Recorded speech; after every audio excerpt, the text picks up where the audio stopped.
Evening. I'd like to call the regular Plan Commission meeting of September 21st, 2017 to order and begin with the Pledge of Allegiance. Pledge allegiance to the flag of the United States of America and to the republic for which it stands, one nation, under God, indivisible, with liberty and justice for all. Okay, may we have a roll call, please? Kroehner. Here. Stanton. Here. Curran. Here. Engel. Manny. Here. Gadelle. Here. Gray. Here. Augustiniak. Shaw. Here. Okay, it appears we do have a quorum. And under communications this evening, I have a couple of announcements. One of them would be welcome to Commissioner John Curran, who's joining us this evening for the first time. Welcome aboard. Thank you. And as well, 2 days ago at the regular board meeting, a new commissioner, Chuck Augustiniak, has been appointed, and he was unfortunate with the short notice, unable to make it this evening, but he will be joining us at our next regular meeting. Good there. Any other communications this evening? Excellent. Moving on, I would like to entertain a motion to approve the minutes of the September 7th, 2017 regular meeting. Do I have a motion? So move. So move Commissioner Stanton. Second? Second. Second, Commissioner Manny. Any corrections or comments on the minutes? Good. Hearing none. All in favor of approving the minutes from the September 7, 2017 regular meeting, say aye. Aye. Any opposed? Motion carries. Thank you. Moving on.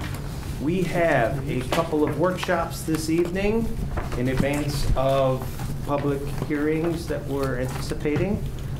And the first one is a workshop on Mile 1 Fitness at 17030 Oak Park Avenue for a special use permit. That's all yours, Stephanie, and welcome back, Stephanie. Thank you.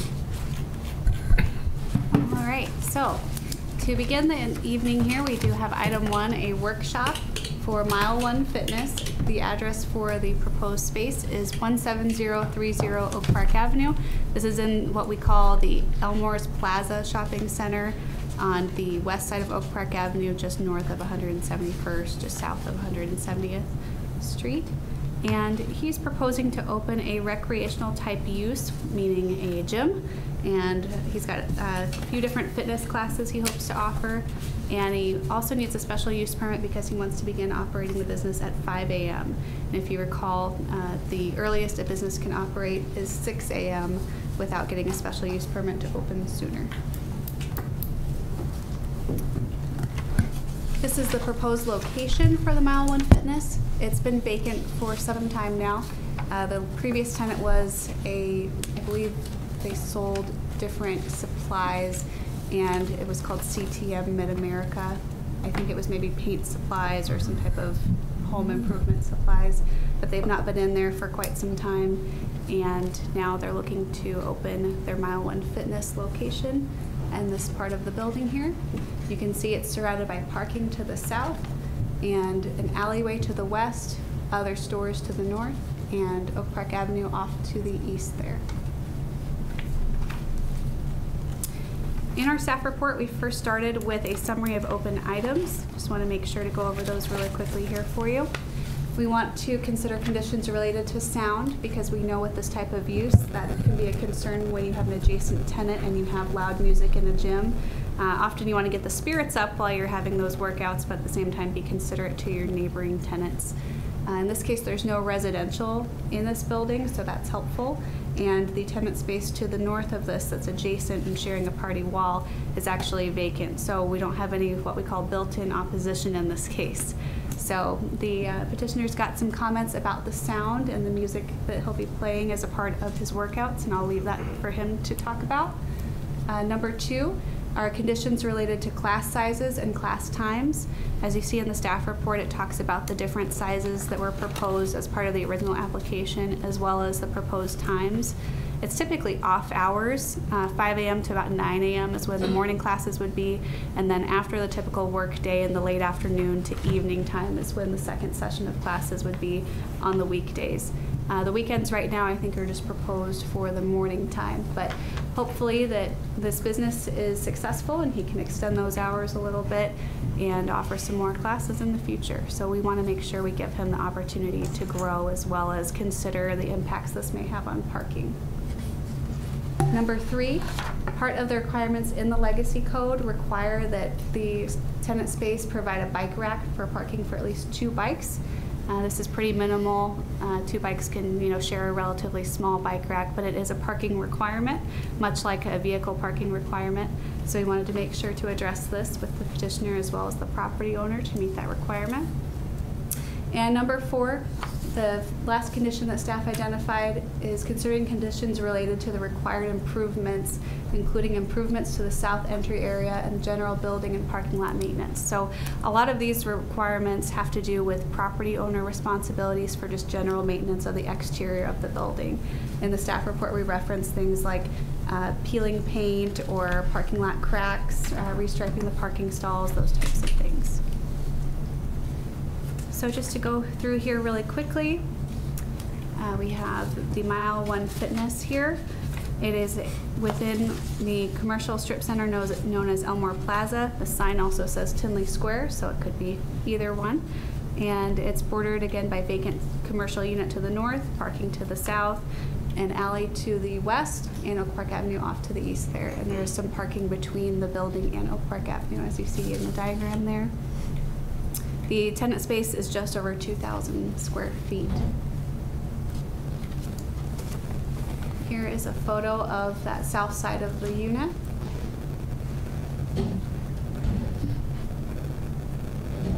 And talking quickly about zoning, the site is zoned NG, which stands for Neighborhood General. It's part of the Legacy District, so it's in our special downtown area, and it's subject to the regulations within the Legacy Code, which is Section 12 of the zoning ordinance.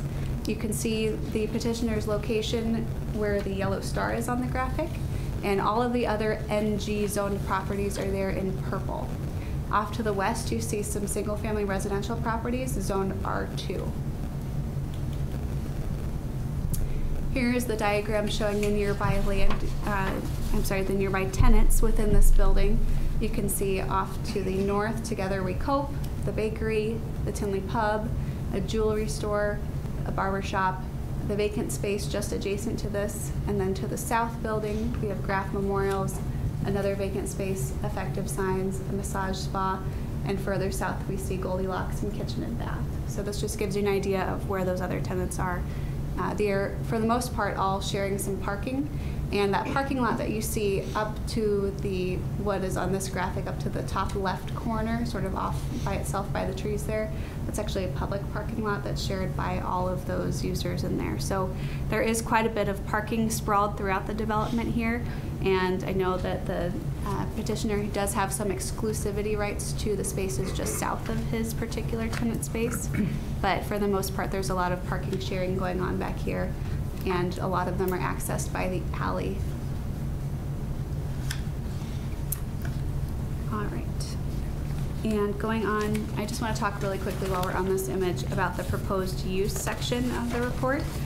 Again, there will be fitness classes, and they will include treadmills, rowing machines, dumbbells, spin bikes, and yoga. They'll have some fancy TV screens that'll show the heart rates and the workout details. And the petitioner can talk more about the cool technology that he'll be using for his classes and for his customers. But they'll be monitoring the workouts. The classes will be 55 minutes, and there'll be 2 different workout rooms going at a time. There will be, I believe, 10 to 15 minutes between the sessions. So as far as parking goes, there's a little bit of time between. There's probably not going to be a lot of people waiting around in between classes.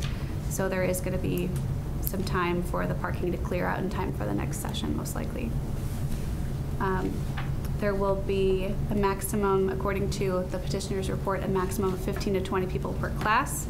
However, the petitioner would like to discuss that with you tonight and see if there's any possibility for lowering that number because of the concern for parking. There will be 7 classes a day throughout the week and 3 classes a day Saturday and Sunday. And this is for the treadmill, rowing machine, and dumbbell class exercises. And then the spin bike and yoga and bodyweight toning exercise classes will have 10 to 12 people per class, 6 classes a day during the week, 3 classes a day Saturday and Sunday. As I mentioned before, there will be mostly morning and evening classes, not really anything during the day. And most of the other businesses that are open in that shopping center are 9 to 5 type businesses, so there's not too much of a conflict with the actual hours of operation and the parking sharing. There could be 6 to 8 part-time employees with a maximum of 3 employees working at any given time, most likely 1 instructor in each class and then a person at a reception desk. And again, the petitioner needs a special use permit because they're wanting to operate prior to 6 a.m. and also because a recreation establishment, gymnasium, or other similar places of recreation require special use in the Legacy District. If you'll recall, last year we discussed a special use permit for the train station, which is about a block or 2 north of here on 169th and Oak Park Avenue. They're still in their space, hopefully complying with all of the conditions with the noise. I know we've had to resolve that a little bit in the past, but I think they're doing better now. And we want to make sure that we compare this similarly to that because they're about the same size. They have a lot of the same conditions. However, I think there's actually better parking at this particular site. But this recreational use is proposing larger class sizes. If you'll recall, that other one was a little bit lower ratio from trainers to actual customers coming in for the classes. Stephanie, what do you mean we had some problems with the other one? There was a couple complaints with one of the tenants, one of the commercial tenants in that shopping center that the train station was located in, and our zoning administrator, Walt Smart, followed up on the complaints and made sure that they were turning down the music. And this is something, you know, that's why we went through the conditions of putting the sound at a certain level, and we had to make sure that they were complying with that and not being a nuisance to the adjacent owners and tenants. Stephanie, do they have a hard decibel number that they use? We didn't go with a decibel number, if I recall, which makes it difficult to administrate. I think we went with an ASTM standard, if I remember. But I don't know if we have the tools to properly measure that staff-wise. So it's something we have to be able to administrate. And I think that, you know, when you have a larger group, you probably need to communicate more, so the sound level might actually be turned down a bit, whereas, you know, if you're one-on-one training, the trainer can just be, you know, giving you the movements and adjusting you where you need to go. So the petitioner can talk more about his needs for the music and the sound. And our brand is music, so we do encourage the use of music, just not in a nuisance type of way, of course. So we do want to make sure that we discuss sound, and like I said, the space that would be sharing a wall with him is vacant, so at least that person would come in knowing that there would be a business that uses music throughout the day as part of their business. So hopefully the property owner can advertise that to the next potential tenant. If they have any concerns, they would know that up front. Whereas in the other case with the train station, they were going into a space that was filled on all the other sides, and there was a residential unit in that building. So we have a little less issue here with the adjacency of other tenants and residents. Any other questions about sound? Okay. And real quickly, the parking at the site, I talked about that briefly. There's a lot of different options for parking, and some of it is exclusive to the tenant here. You can see directly south of what they plan to use as their access door there actually has quite a bit of spaces, and those are the area, that's the area where they have exclusive rights to those parking spaces. A lot of the other areas can be shared, especially that public parking lot that you see off to the left, the top left side of the screen here. The requirements are in the report here for you as well, and it's 4 parking spaces per 1,000 square feet of tenant space. And since the tenant space is 2,191 square feet, 9 parking spaces are required.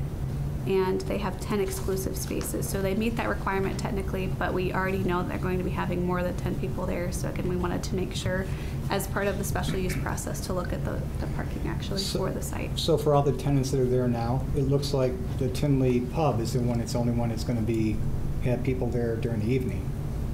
Potentially. I think that's the only one that might overlap with the same hours, and they could be using the parking next to Together We Cope potentially. They could be Right. using parking elsewhere in that lot off to the left, the top left side of the screen. And that's open, right? Yep.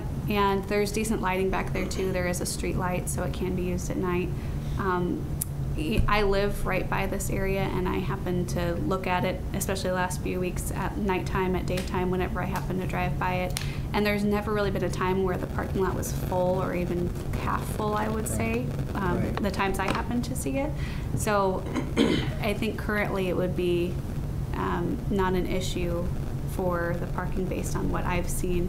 Our zoning administrator, Walt, also went out at several different times just to check and see and do a parking count and found sort of the same thing. There's definitely people there, but not completely taking up all the spaces.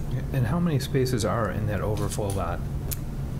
In the public lot, I'd have to count them again. I think there's about 20. Okay, so you saw a maximum of about 10, half full, right? Yeah, when I've been there, it's been less than 10 mostly. Okay. So, but again, it's different times of day have different needs, and some people know they can park there, some people don't. People generally tend to park as close as they can get to where they want to go, whether or not the parking is really for that business or not. So we just want to make sure that we're sharing nicely, and if he's got specific reserved spaces, there might be some sort of signage needed to make sure that those are dedicated properly. So that's something that I'm sure the petitioner can talk to the property owner about, whether he'd be allowed to specifically put signage up for his spaces. So, Stephanie, I just want to ensure that you are completed with the staff report, presentation of the staff report. Do you have more to go through? Just slightly. Okay, how about we complete that, and then we'll go down the line with the commissioners for any questions. Sure. All right. I think that was about it for parking. The only time I foresee any issues is if we do have a lot of people coming to the classes 20 minutes early, and then you've got that overlap of, the people being in the classes, the people waiting to take the classes, but that'll correct itself at some point. And the petitioner did state that people won't just be coming off the street. They will have to essentially make an appointment to be a part of that class. So when the classes, I'm sure he'll advertise that there's a certain amount of gap between the classes, so people will probably learn that there won't be parking until 5 minutes before the class, that type of thing. And if needed, there could be an adjustment in the class schedule, and maybe there could be more time between the classes if that is an issue. All right, the required site improvements. In the Legacy Code, we talk about the special use and the required improvements associated with when someone gets a special use. So we want to look at landscaping, front yard parking, the access drive, and the alley. In this case, let's talk about landscaping first. This particular tenant space doesn't have a whole lot of opportunity for landscaping, so we would love for them to dress up the door that they're using as their primary entrance by adding some potted planters. I've got an image of what that might look like later in the staff report here. And there's not really a lot of other opportunities on the site to be digging up pavement and making it a little bit more pretty. So we would recommend just those potted plants. The front yard parking is not really something that can be modified at this point. It's more of a property owner responsibility, and just removing this one portion of the front yard parking really wouldn't have much of an impact, unfortunately, on the whole of the shopping center. It's kind of a project that needs to be done as one big block project rather than piecemeal. But eventually we would like to see the buildings closer to Oak Park Avenue and the front yard parking removed so we can put in a better sidewalk connection all throughout Oak Park Avenue into the downtown. And if you want more information on that, there's more in the Legacy Code as well as the Legacy Plan if you'd like to hear more about the front yard parking. Another thing is the access drive. In this case, there is that drive just to the south of the building here. That's not really something that needs modification at this time, just due to the existing nature of the way that the building functions in the shopping center. and the alley's already been dedicated. So we've got our full alley connection back here. You can actually see the green lines on here are the property lines, and we see how there's not a zoning color over the alley. It's a little off on here as far as the placement on the aerial, but you can see that's fully dedicated according to our maps, which is great because you can get through the whole block.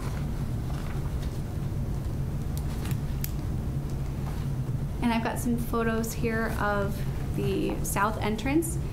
Currently, it's not the most inviting looking entrance for a gym, so the petitioner plans to revamp that a little bit and make some great changes to make it more inviting.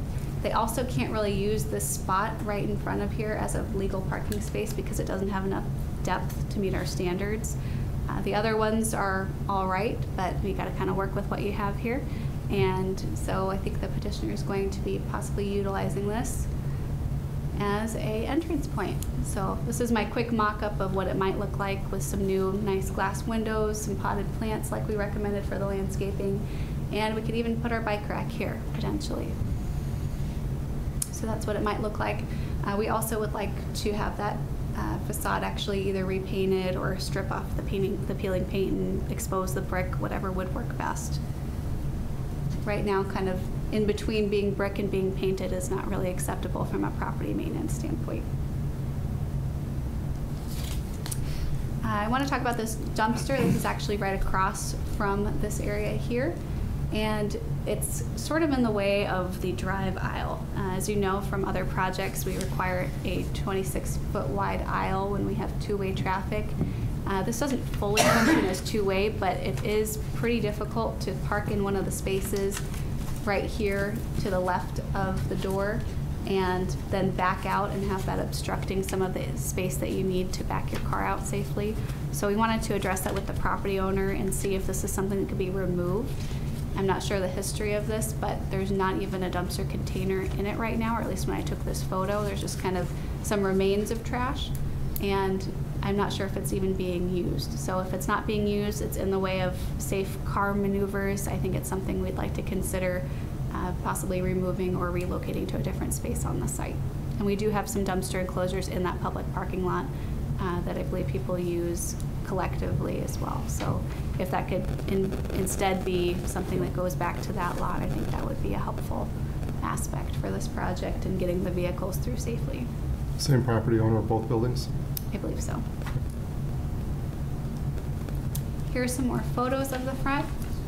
You can see here there's the vacant space right in the middle of the screen, and then the where you see the CTM sign and the unit on the end is the petitioner's proposed property. Here's another shot of that. And here's just an idea to show you that dumpster enclosure area and the current awning. So you don't have as much space as really required to get out of your vehicle and reverse safely there. I tested it, and if you had cars next to you, it would be very tight. So you'll be able to enter the gym from two locations, the front and the side?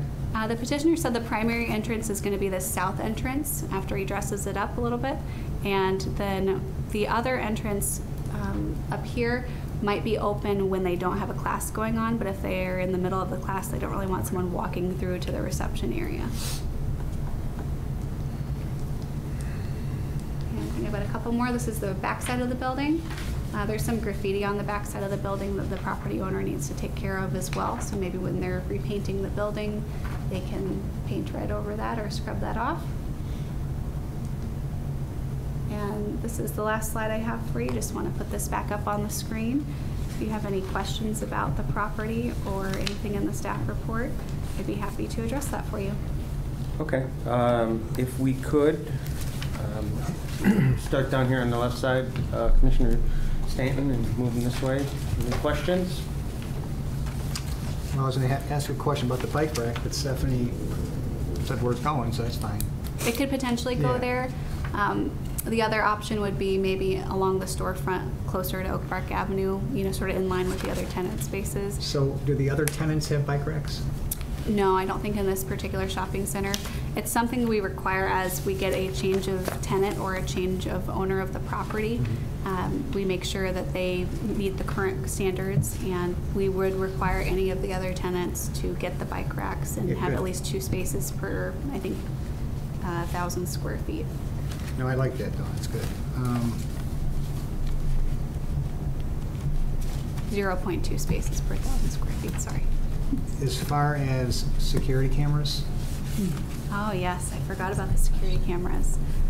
That's something that Petitioner could answer. I don't Okay. think there are any existing right now. I don't recall seeing any. okay. Yeah, if we could, we'll run through questions on the staff report, then we'll ask the petitioner to come up and we'll run through there. Okay. Commissioner Kroehner, any questions? I'm good with the staff report. I'll wait for the petitioner.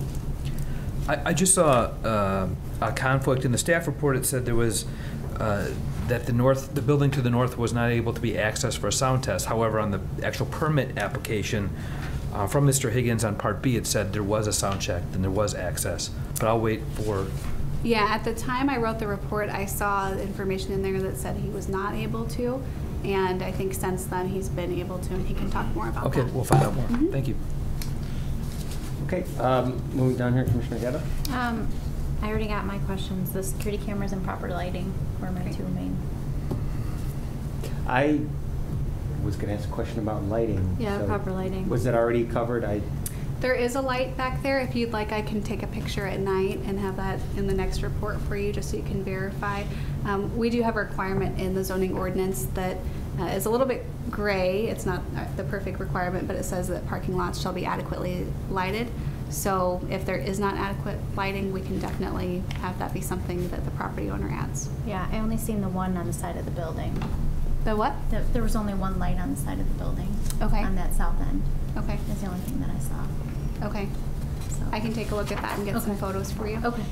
Especially if granted for the hours of operation, much of the year it will be dark there early in the morning. Don't remind me. Commissioner May.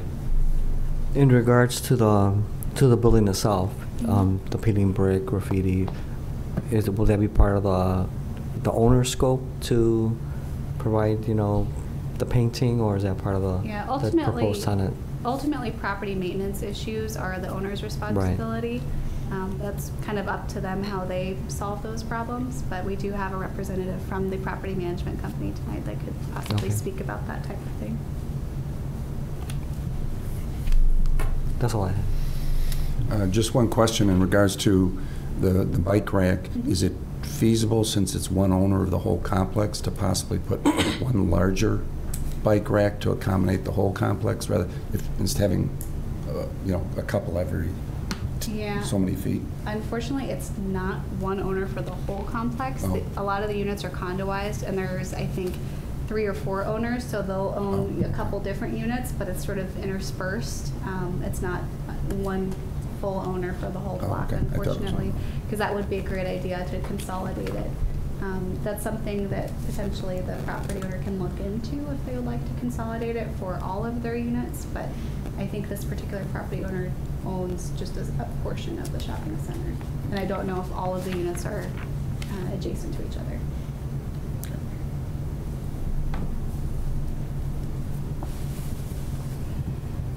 Okay, all right, let's see, I had a couple questions here myself. The properties directly to the north, and I think you may have answered this here. I was Okay. curious for long-term redevelopment. Are they physically separate buildings, to your knowledge? No, they share walls, except for where you see the large gaps between the buildings. Okay. But you said it's some of them are, they're separate pins? So Yeah, they're essentially technically- condoized commercial units. Gotcha. Unless I may have read this part incorrectly.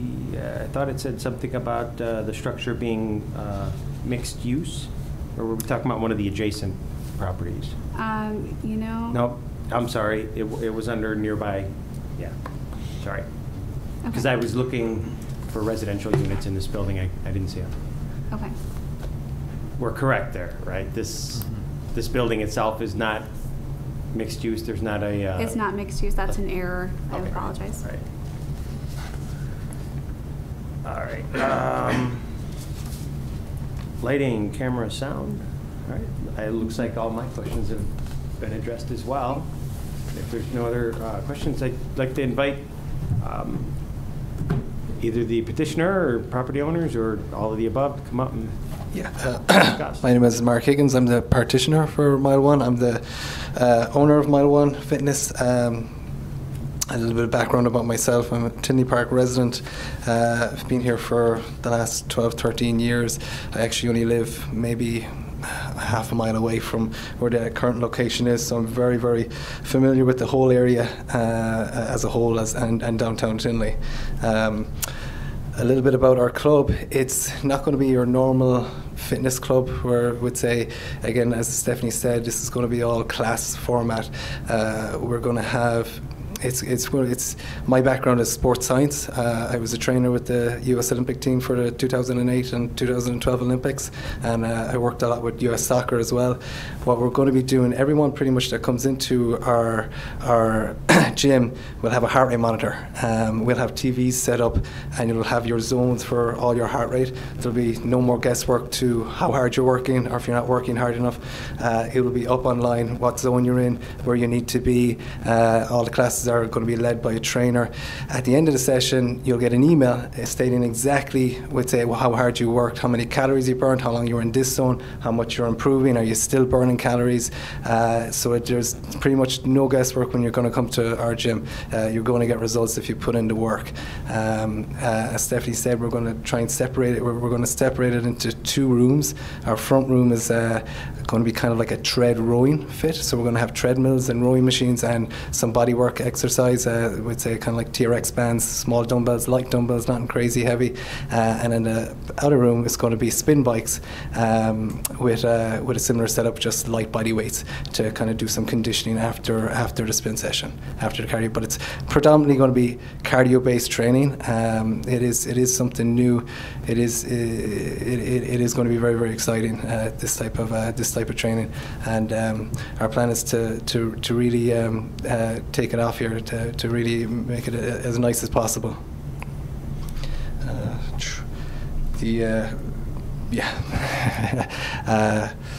I would say, yeah, that's pretty much our plan for Mile 1. Was there any questions? Sorry, I'm just. We'll start back down around this way. Oh yeah. Security cameras. Currently, would say where we are in the process at the moment is, would say I've signed the lease and everything. Would say the lease is all going to be permit pending. Our plan is definitely to have cameras out there, especially in the parking lot. I know there's concerns about it being dark. We do plan to improve the lighting there because it is not bright enough. That light at the side door is definitely. I've seen the light many times in the dark, and it is not bright enough to light up the entire. So we want people to be safe. We want people to feel safe. We want people to feel invited. So everything is going to be as appealing and as safe as possible. But it is going to be much, much brighter there, and we will have security cameras definitely, because we will have very, very nice equipment inside too, and for our own safety as well. For in case there is, we would say again, as I said, this is going to be a big computerized system. So we are going to have valuable stuff inside. So security is definitely going to be first and foremost too, part of our proposal. Great, thank you. You might have covered this, maybe I missed it, but is it a club membership, or is it a... So our plan at the moment, there will be a club membership, which will be like an unlimited package. We're going to have a couple of options. So if you can use it pretty much. If you are a club member, you can use it unlimited times a month, or else you can pay per class, and you can buy packages of class. So if you just want to buy, you can buy packages of 10, packages of 15, packages of 20. Obviously, you might save a bit of money the more classes you buy. But they'll be our options pretty much. You can pay per class, or else you can do membership, where it would be an unlimited package. Thank you. Couple questions. Do you have any issues with any of the requirements or prerequisites that staff has put on you for this special use permit? Not particularly, no. Would say you know, would say I think I was talking to Stephanie, some of the concerns, I would have similar concerns about, obviously, the look outside. The noise, I suppose, if you wanted to get towards the noise, I would say, if you look at the building up there, all the exterior walls there, they're all brick. The sound does not travel anywhere outside those brick walls. I've tested it with my own stereos. The back section there is where we will have the spin room. So the building that's vacant right next to it, they wouldn't even get that sound even if it was full. I did play music in the front part, and I acquired the keys for that vacant unit, and I still couldn't hear any sound from inside that unit.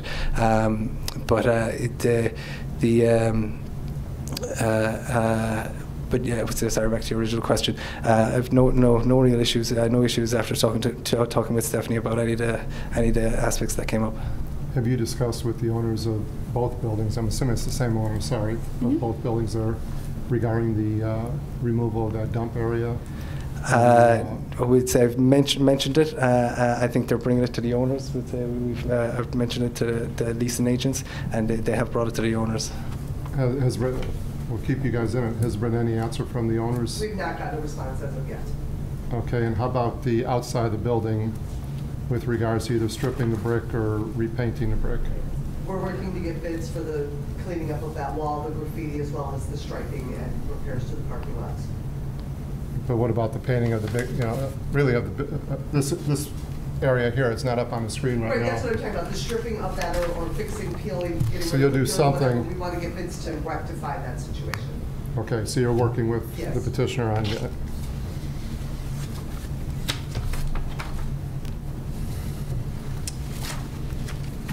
I think that's it. Of course, staff will make sure that it's handicap accessible with the steps there.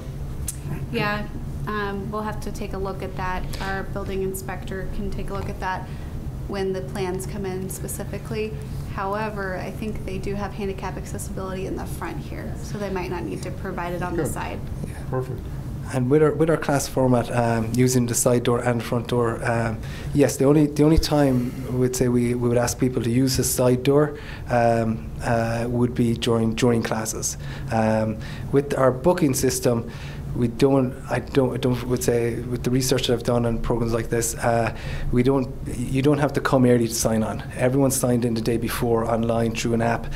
You want to come to a class tomorrow at 6 a.m., you sign on to the class at 6 a.m. Nobody comes and say, oh, I'm just going to join in the class. You have to be booked in 12 hours in advance of our class. So that will foresee, same with any congestion of parking with people coming and going. You don't have to get there early to get your spot. If people are afraid that they will get their spot, they will be already booked in. They will know in advance whether they're booked in. And the only time we will be asking people to use that side entrance will be if there's class on. So if they do arrive 10-15 minutes early, that'll be the only time they'll be asked to use the side entrance. And we will be having our spin class and our treadfit class at the exact same time, or the same hours. One last question. You have no issues with the class size? Oh, sorry. Yeah, I would say. So when I made out the report, I just put down for the maximum. My goal was for that maximum number was probably only going to be for 2 classes a week, and that was going to be like on a Saturday morning when we weren't going to be open as many hours. 99% of our classes were going to only have 10 in that front room and at a max, and 12 in the back room at a max, with say 2 staff or 3 staff max. So it would be 25. There was only 2 classes that I was hoping to maybe in that front room maybe increase it to 20. But I would say would it come a point, I just said we'd cancel that. Would say it was only going to be for 1 or 2 classes a week that we were going to be looking for, that we would have been up over that 30-35 people if it was full to the brim. So the max now it would be with staff would be 25 people. And you're comfortable with your business plan, that you're fine yeah. with that? Okay. Yeah. If we get them full, we're good. Hope it happens. Well, Commissioner Kroehner touched upon the sound and the number of people, so that takes care of my question, but I just want to have a comment. Mr. Higgins, thank you for being here. You have a great background with the participation with the Olympics, so hopefully your business plan pans out. Thank you. Because it would be an excellent add to our city. Thank you very much. Go down this way. I'm done. All my questions were answered. No, I'm good. No question. Excellent. Okay, I as well have done a very thorough job between Stephanie's staff report and the questions and your presentation. Perfect.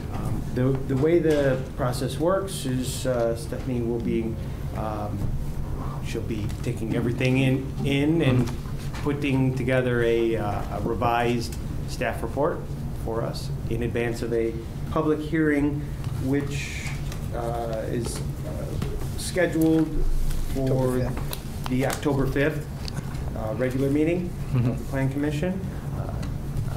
I assume we're probably on track for that date. Yep.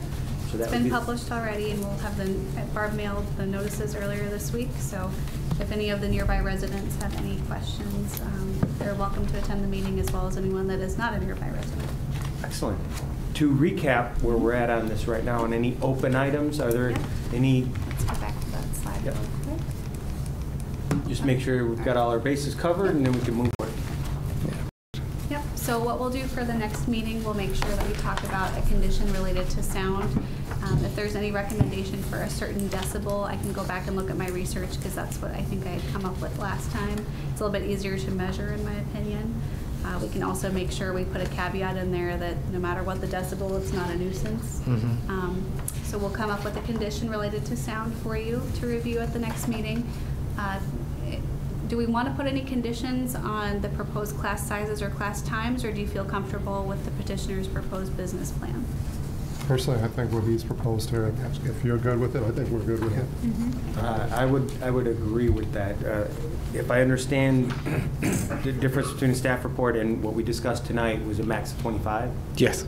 Okay. Rather than, I think, 32. It said 25 to 32. So I just want to make sure we're all clear on that Yeah. point. But otherwise, I'm okay if there's no other questions from the rest of the commission. Okay. Also, we're going to have to make sure the fire department signs off on occupancy too, so don't worry, that's going to be something that's reviewed as well. So we want to not cram too many people in there no matter what. Yeah. The bike rack is something I think that the petitioner is going to take back to the property owner. He's going to have to get permission, because it's going to be on the exterior of the building, that, you know, where he might be able to fasten that in, or if he needs one that's actually, I guess, drilled into the ground rather than just, you know, something that's weighed down. I don't know if anyone has any recommendations.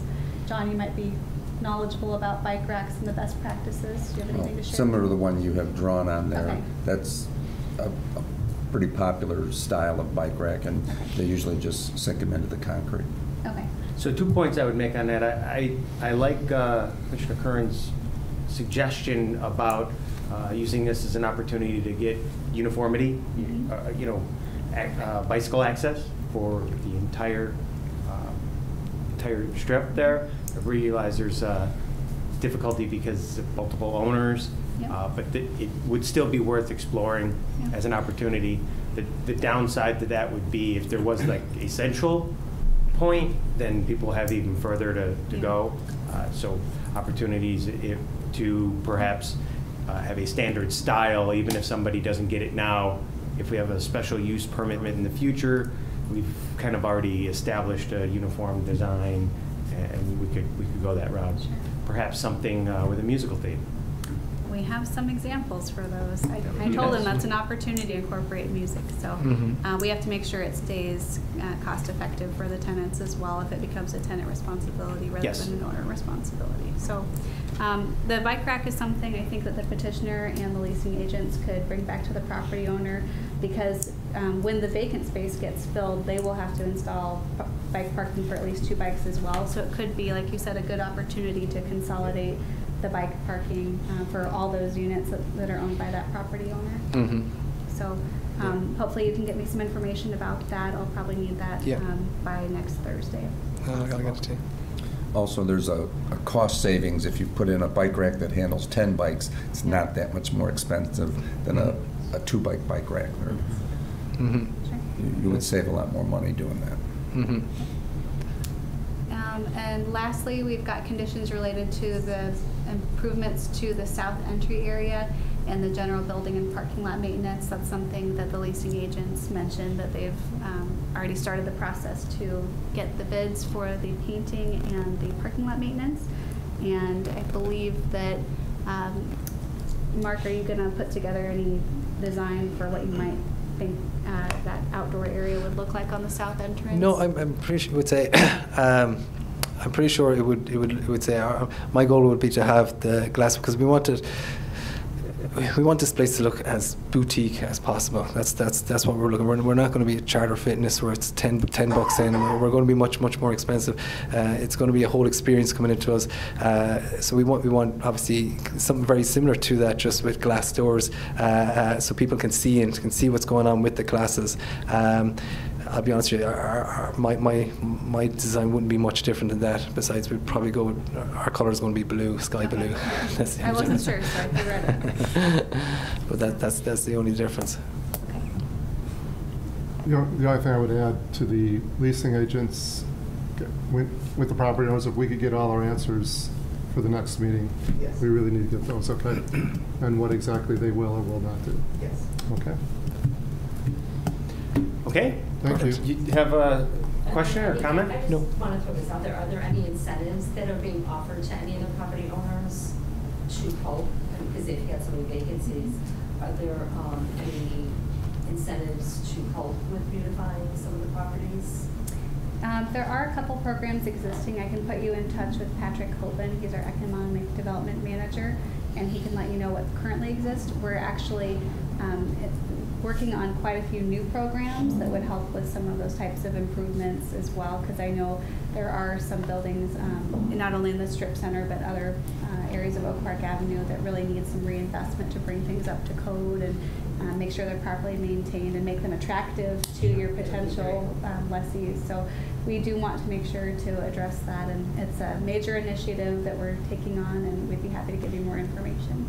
Thank you. Okay. Perfect. And I would add to that even if it's not part of an existing program, the village is looking to be very creative on things. I don't know that it's necessarily let's make a deal, but I'm sure to get it moving, especially with a quality business like this, I'm sure there's going to be opportunity. Okay. Well, thank you for your presentation. Thank you very for your much. time. Look forward to you coming in. Thanks very much. For the public hearing. Thank you very much.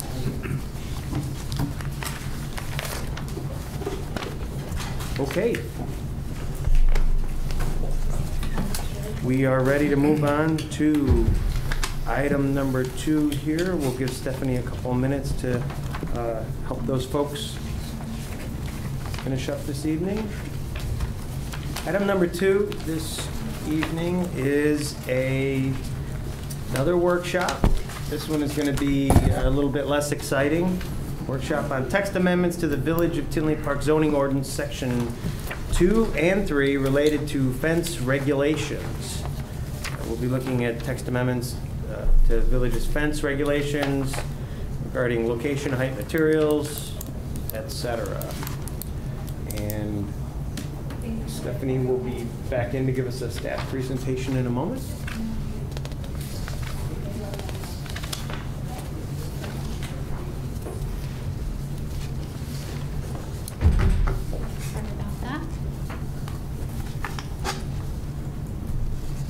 So you're all set, Stephanie. I gave you your introduction, and you can dive right in. All right.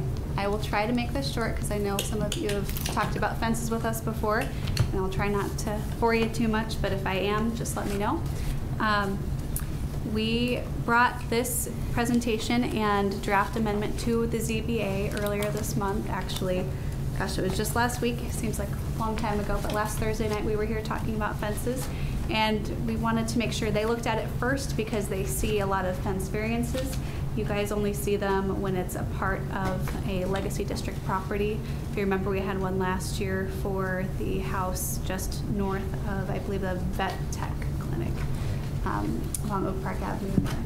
So we want to make sure to look at some of these regulations. These are just for the other areas of town. This is not for the fence code within the legacy district. And we want to make sure to run this by you because it will be a proposed text amendment. and this will be for Section 2, which is definitions, and Section 3, everything related to fence regulations. So we'll be talking tonight about the location, the height, the materials, and definitions related to fences, lot types, and yards, because when looking at the fence regulations, we realize we don't have some of the best definitions and graphics for lot types or for yards. So I'll go through this pretty quickly here. We would like to tonight get some direction on where fences should be allowed and if different locations require different conditions, what heights are allowable, what styles are appropriate and how we define those styles, what materials are allowable, and thoughts on how to best clarify the definitions related to fences, lot types, and yards, the appropriate use of administrative variations so that we don't have to necessarily bring every case before the zoning board or the plan commission, and also we want to review the draft text amendment. So I'm going to go through some of these first things pretty quickly, and then we'll breeze over the draft text amendment. If you have any questions, Chairman Shaw, do you want questions at the end or during the presentation? I think it'd probably be best if we run through the presentation, kind of get through, everyone can formulate their questions in their head, Okay. and we'll run through them. Okay. I'm hoping to have this a little bit interactive so we can keep everyone awake and get feedback as we go. So is it okay if I ask questions? Oh, absolutely. Okay. Yeah. If you feel based on your presentation that it's designed to be more interactive, we'll go that route too. All right. Well, we do have some fun things in here. So We'll try to stick to answering your questions though. In a lot of these, I'm sure we might be inclined to ask a question that you're going to cover in a little while. So Okay. we'll stick to answering your questions directly, and we'll follow it through in the interest of making sure we're efficient getting everyone out of here. Okay, great. So as I discussed, there's some discrepancy with our current definitions for yards and lots and exactly what those are. And I also wanted to illustrate here some of the issues that we had. So this colorful diagram, believe it or not, can actually make a lot of sense if you look at the property lines, and the white space left over is what we call sort of the buildable area that's left over after you have your yard setback requirements. You can see the front yards are in yellow, and also the secondary front yards on corner lots are in orange. The side yards are pink, and the rear yards are blue. So you can kind of see the synergy between these different lot types. I don't think we actually have a block that's quite this interesting as far as the lots, but this was meant just to give you the idea of what each of those lots looks like. The issue that we have sometimes with fences is on corner lots, we have this issue where you've got a primary and a secondary front yard. You could see that's where we see the yellow and the orange meeting up. Where the orange and where just one orange exists, you end up having the potential for someone having that fence in that yard go further out into the front yard, so it's not aligning with the next person's yellow yard. So let me explain that with the mouse over here. Hopefully your microphone could pick me up. This person on a corner lot could potentially have a fence come out into the orange zone, which would not line up with the rest of this yellow area. Fences are not allowed in, for lack of argument here, the yellow front yard you cannot have a fence. The orange yard you could potentially have a fence. So you can see here with this reverse corner lot, this fence could potentially come out a line here, but then this person's fence on this interior key lot would never go past this line here. So you'd have sort of an interesting alignment here with this person potentially getting to come out further toward the street than this person. So the purpose of a front yard setback is to get everything to align nicely and neatly. But in the past, the code has not always enforced that nice alignment. So we want to make sure that if we are allowing any fences in a front yard, it's maybe not in a situation like this, where you have sort of two lots that don't line up correctly. And maybe it's more appropriate something here where you have the two orange front yards that do align and they can both come out the same distance. So then you don't have someone's backyard fence in your front yard, essentially. We want to be mindful of what the neighbors think of all of these fence situations. So this is one of the main issues with the current code. It doesn't really prohibit it in this situation in favor of this situation. So that's something we've built into the text amendment, and we can talk more in detail about that. But I wanted to use this graphic to illustrate some of those issues with you and show you just how much we have going on here with all of the lots and yards. Are there any questions about this image or anything I just said? Okay. Just for clarification, you're saying the current code doesn't address it? It doesn't really say you couldn't Can or have can't. it in some of those situations. And what I think is important is when you have what we call the key lot and the reversed corner lot on the top left of the screen, I would like to make sure that that situation doesn't happen. If it's maybe two of the corner lots next to each other, like you see on the right hand of the screen, it might be appropriate because both of those people could both come out, you know, some extra room. But otherwise you end up with this sort of, well, my neighbor has it out to his sidewalk, why can't I? Well, if your neighbor is a corner lot and he's addressed on a different street than you or something. So, well, we've got a couple images too, and Commissioner Manny shared one with me as well that we'll put on the screen here to show that situation. Any other questions? Okay. Here are some examples of fences. This is the different styles of fences, I believe. We have kind of a plethora of different images to look at. We have, as you remember, heights, styles, materials to look at. So if you see anything that you like or dislike with the materials, heights, or styles, we can discuss that. The draft amendment talks about the fences being able to be 6 feet tall along the panels of the fence, and the post can be an extra 6 inches. So the maximum height of the post would be 6 feet 6 inches. We do have a definition proposed for open style fence and for privacy style fence. In this particular set of photos here, an open style fence would be some of the images that you see on the left side of the screen, and everything else would pretty much be considered privacy because we used 50% open as our criteria for what is an open fence. And I know in the past we've talked a little bit about open fences in front yards versus privacy fences in front yards, and a lot of it is dependent on the street that you're adjacent to. So we would look at that on a case-by-case basis as to, you know, whether someone along 80th Avenue or 171st Street might actually benefit more from a privacy style fence, and we'd also look at the context of what everyone else has as well. So again, the privacy fences are more on the right side of your screen here.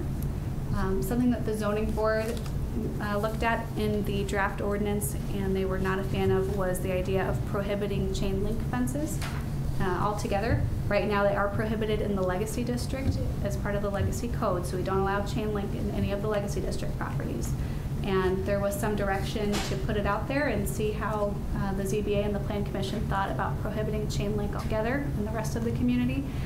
The zoning board thought because of, Trustee Gotts, there was some thought that because we have a lot of chain link fences in the community and it's the most cost-effective type of fencing, that people would not be a fan of prohibiting it altogether. The zoning board did, however, want to prohibit the slats that would go in there because a lot of the times those become a maintenance issue. And I have hardly ever seen a fence that has all of the slats inside of it. So something to think about, and I would really like your feedback on the chain link. One thing, just my thought on chain link, I think if it's the vinyl coated chain link, it kind of dresses it up a little bit rather than the old steel that rusts out. And that's the real problem. You go back to Devon Drive where you showed some pictures a couple of meetings ago where those chain link fences are all rusted out, but with the vinyl, it seems to actually stop the rusting. I mean, they've held up pretty good. I've got one in my yard. Okay. We bought the house with it in there, and it's probably 12, 14 years old, and it's holding up very well. So I wouldn't, what the BZA said, I think it's not bad, but I would ask that it be vinyl coated and not just plain chain link fence. Okay, so if we do continue to allow it, only allow the vinyl coated. Yeah. Okay. Just, that's my thought. Any other opinions? So So something that we discussed for quite a while at ZBA. So. Is this one of our direct questions? This is we one want of to your run direct through questions, and just have some consensus. We're not, nobody's committing to anything. She's trying to formulate Gauge opinions. where we're at. So, John, Commissioner Curran, you want to just toss it out? I like the idea of the comment of the vinyl fencing it does make it look attractive. It does hold up, I think, better and prevents the rusting. Right. My comment is, based on the photos that we're seeing on the screen, so the fence types on the right-hand side, those are considered the privacy, and then the rest are open. Basically, because it has to be at least 50% is what an open fence is. So the middle ones are kind of what we consider semi-privacy, but it doesn't constitute an open fence per our definition. So if someone had to have an open fence, that wouldn't meet the requirement, that middle category. Right. Well, at least when I look at these, I think, you know, the middle row and the left, in my interpretation, they are open. Because if you step back from afar, from across the street, you know, you're able to see through. You know, it's not really totally, you know, sealed off like the other fences. So I do consider this to be open style, being if they're 2 inches apart, 3. Okay. I mean, you're still seeing through. So your comment is maybe for the definition of open style fences, 50% might not be the right number. You think maybe I like would think, you know, because, you know, 25% open or something is open? You know, I guess as long as you see space, as long as you see light through and you can see the house from up close, you're able to see, but even stepping back, and you'll still be able to see through. And to me, that you know, that defines open versus, you know, privacy, where you can't see nothing. And what do you think about the chain link? Well, the chain link, I mean, you know, I mean, that's the vinyl coated. Sounds great, you know, just for maintenance and keeping it from, you know, rusting and stuff. So I think if we could frame the question we're trying to gain consensus on, in general, chain link, the question would be strictly prohibited, not prohibited at all. No, yeah, I would say not, you know, to be not well, prohibited, you know, to be, that could be a fence type, you know, that should be allowed. Okay. You know. Do you think it has to have the vinyl coating, or is it okay just as it is? No, I would think it should have the vinyl coating, because just, you know, you want to make that, you're making the investment of a fence, you know, you want it to last. Okay. You know, versus like a wrought iron one, when that's you know that's, you're gonna invest a lot of money in that. Sure. But, you know, every budget's different, you know, so you want to make sure something lasts and everyone's happy. Village, homeowner, you know. Yep. Commissioner Gadelle, any comments on chain link? I say I'm okay with it, the vinyl, but no slats. Okay. No slats at all, because nobody upkeeps them, and it looks. We'll just continue down here. I'm okay with the chain link fence, and I concur with the vinyl coating, but I would like to add that also, if there's an equivalent alternative that's rust resistant, or whatever new technology would come out, that, you know, times may change and you have the code that's not changing, so have some sort of leeway for an equivalent technology or rust resistant product to the vinyl chain link fence.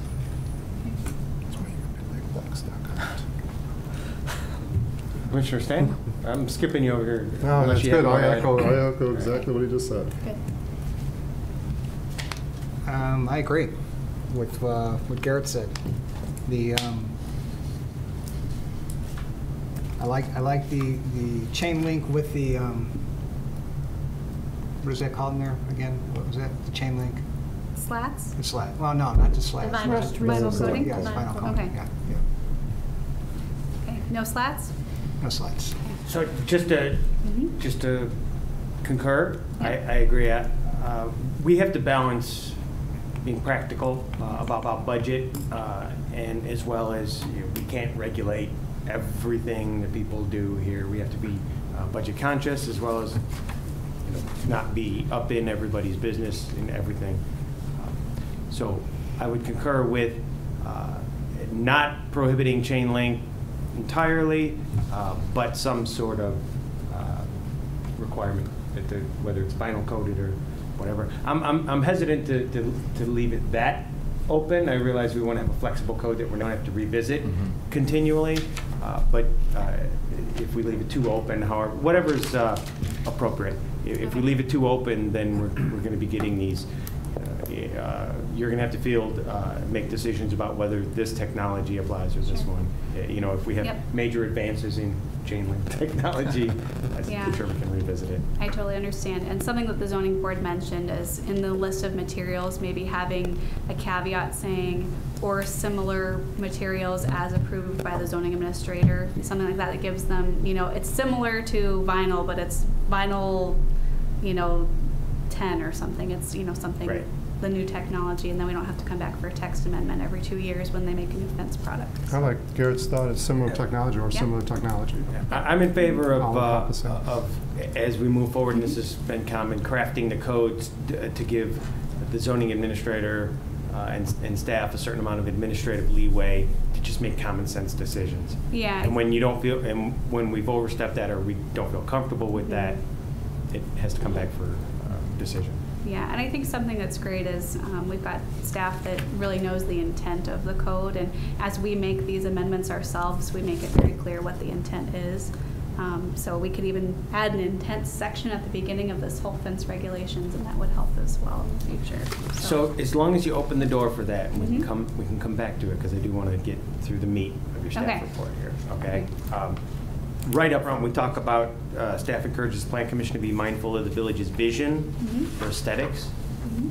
and what you were just saying there. I'm curious about where that may be expressed. Well, What is the village's vision, whether it's staff, the administrator, or even Plan Commission? Where has the village expressed its vision with respect to fences in particular? well, I think the consensus is that we want the vision to look nicer than what it is today. We want our streets to look, you know, more consistent as you drive by. And some neighborhoods do a good job of that. Others really don't have any covenants that restrict the types of fencing. And there's not a whole lot of subdivisions that were built with nice buffers along their arterial roads, so you don't see that landscaping sort of blocking a lot of the fence line. Some streets that come to mind are 80th Avenue and 171st Street, where you have a lot of rear yards that back up to those streets, and you see everyone basically having different types of fences. There's not a whole lot we could do about that now, but you know, if we get to where we're being more deliberate with what we're allowing and prohibiting, and you know, something that the ZBA talked about is making sure we have a certain neutral color palette so we don't get hot pink fences for some reason, or something's wacky, you know. I've got some good pictures of that later on here we can show Well, you, but that's wanted to exactly just- what I'm getting at, Mhm. in that we should Mhm. have some sort of explicit statement of what the village's vision is. Otherwise, we get ourselves backed in the corner where we're making arbitrary one-off decisions, and then everything has to come up for a decision. And as part of that, whether it's in this ordinance or a new comprehensive plan somewhere down the road, we should be expressing whether the village's vision involves uniformity and consistency in style, in color palette, or if the village's vision is to focus on durability and long-term maintenance and good repair, you know, however we balance those competing forces there. If you look at what you were saying about all the backyards on 171st, et cetera, if the village were doing this from scratch, would the vision be that every single one of them looks exactly the same, like you're going down an alley? If that's the vision, we should articulate it. If it's not, we should be clear. With respect to pink fences, while it wouldn't be my personal preference, I would take a stance to say, if it's in good repair, who are we to regulate color to that degree? But again, that it has to be part of whatever the vision is. Sure. So, and if we don't say what that is, it's going to be really hard to hold people accountable to it. Yeah, I agree, and that's something we went back and forth with the ZBA last week. We had a lot of discussion on, okay, what we would like versus what's realistic. And if we could start from scratch, sure, I'm sure we'd make everything uniform and put great landscape buffers in, and we just don't quite have the opportunity to do that because of all the properties and subdivisions being built out. So we have to be cognizant that a lot of what we'd be changing, you know, a lot of people in town have fences, and this will affect every one of those people when they go to want to replace their fence. So it's a big undertaking to say, oh, you're backing up to 80th Avenue, well, that part of your fence has to be white PVC. You know, not everyone's going to want a white PVC fence. Not everyone's going to be able to afford the white PVC fence if they were planning on budgeting for chain link, you know. So it's going to be difficult to put some sort of true uniformity to that without a lot of buy-in. So I would love to have it, but I think it's going to be a large undertaking, and the village would probably have to assist with that type of endeavor. And some people would argue against the blandness of uniformity. Exactly. And point to famous cities like San Francisco, where you have just a rainbow of colors, so to speak. All right. Sure. Moving on to the next section. A couple more pictures here. These are, again, some different materials, heights of fences, showing some different column types. One that I do want to bring up that's kind of in the middle bottom picture there is the hedge. Something we talked about for a while at the zoning board was using landscaping as fences and whether that should be regulated. We sort of went all around with that idea and whether it should be restricted or not. We came back to thinking that it should not be restricted because more often than not, someone will go and buy the plants not knowing that they need a permit to put them in the front yard, even if they're intentionally using them as a fence.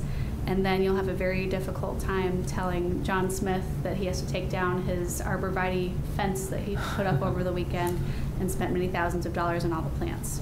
So it's difficult to administrate. However, we want to make sure that we keep the provision of being able to enforce the line of sight safety concerns.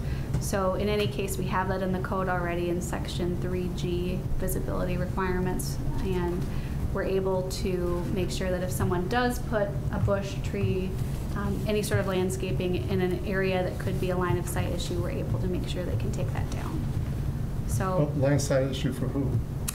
Just if you're on a corner lot and you say So just you the do a one hedge corner. like this, it could also be in the way of someone's driveway on an interior lot. But I mean, like this sidewalk. house, this home here, this is in front of their house. Off the screen, there could be a driveway next to them. There could be an issue with their own driveway not being able to see a kid on the sidewalk riding But by. as this photo is here, Yes. this is allowable. Because you don't see a Technically. driveway, you don't know if that's a corner lot, correct? Technically, someone could do this, and I think it's going to be administratively very difficult to prohibit this type of thing. If you do it right, it can look nice like this, but Sure. if you let it be overgrown, it becomes a property maintenance issue that we would enforce in that direction. Sure. I think that's an excellent point here, that we have to be mindful of property, of maintenance concerns, but ultimately that's not really our concern. That's the property maintenance folks. And as long as people maintain their properties and are held accountable for it.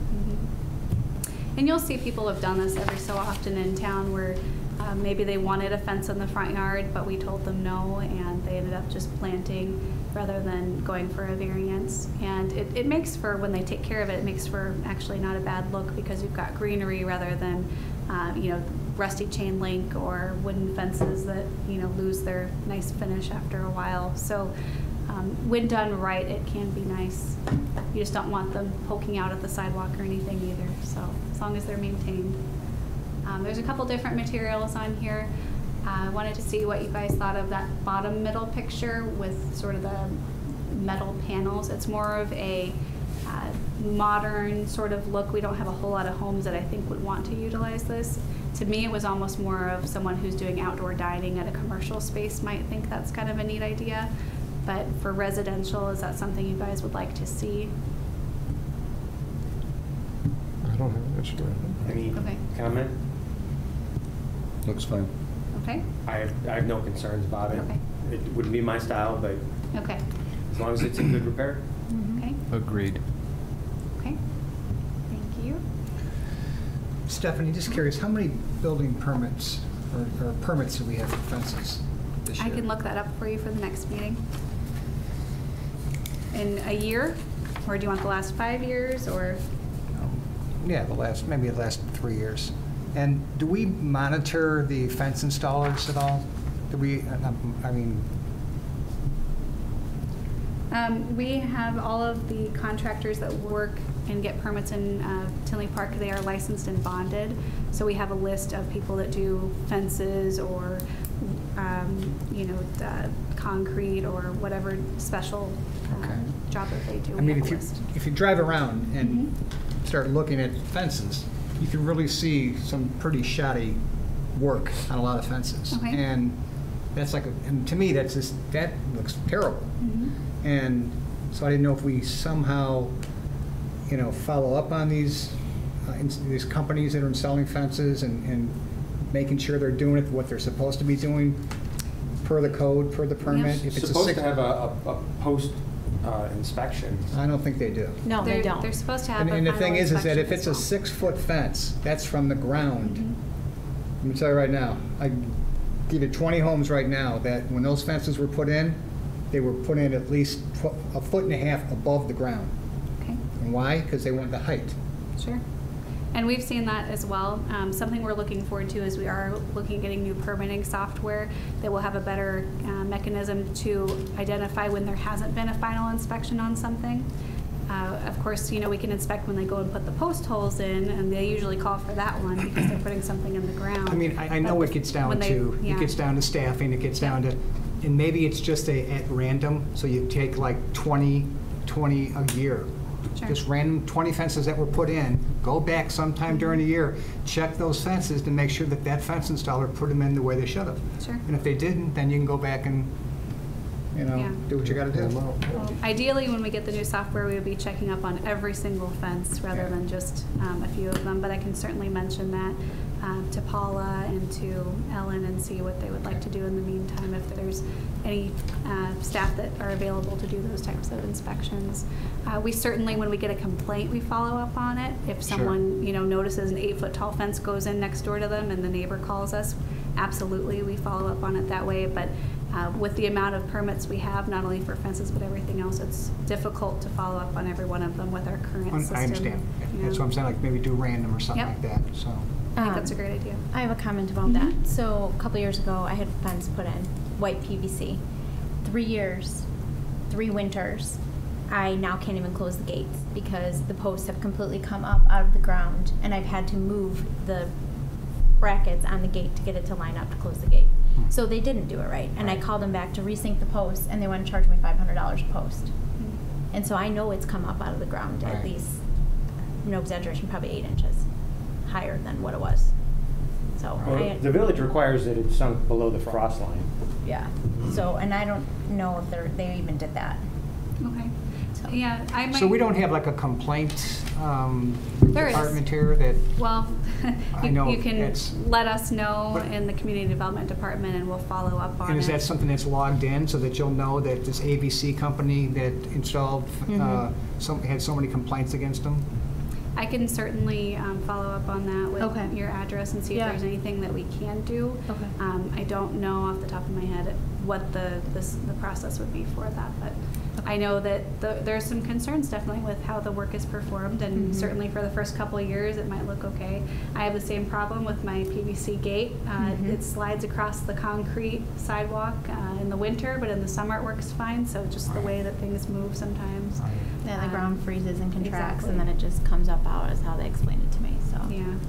So something we can look into for you, and I'll let you know. Okay, perfect.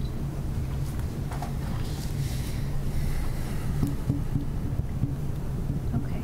Any other comments about this image or any of the materials or pictures you see here? Anything you dislike and want to make sure we don't do? Okay. I would be interested, now that you put one up there, the chain link in the upper right-hand corner.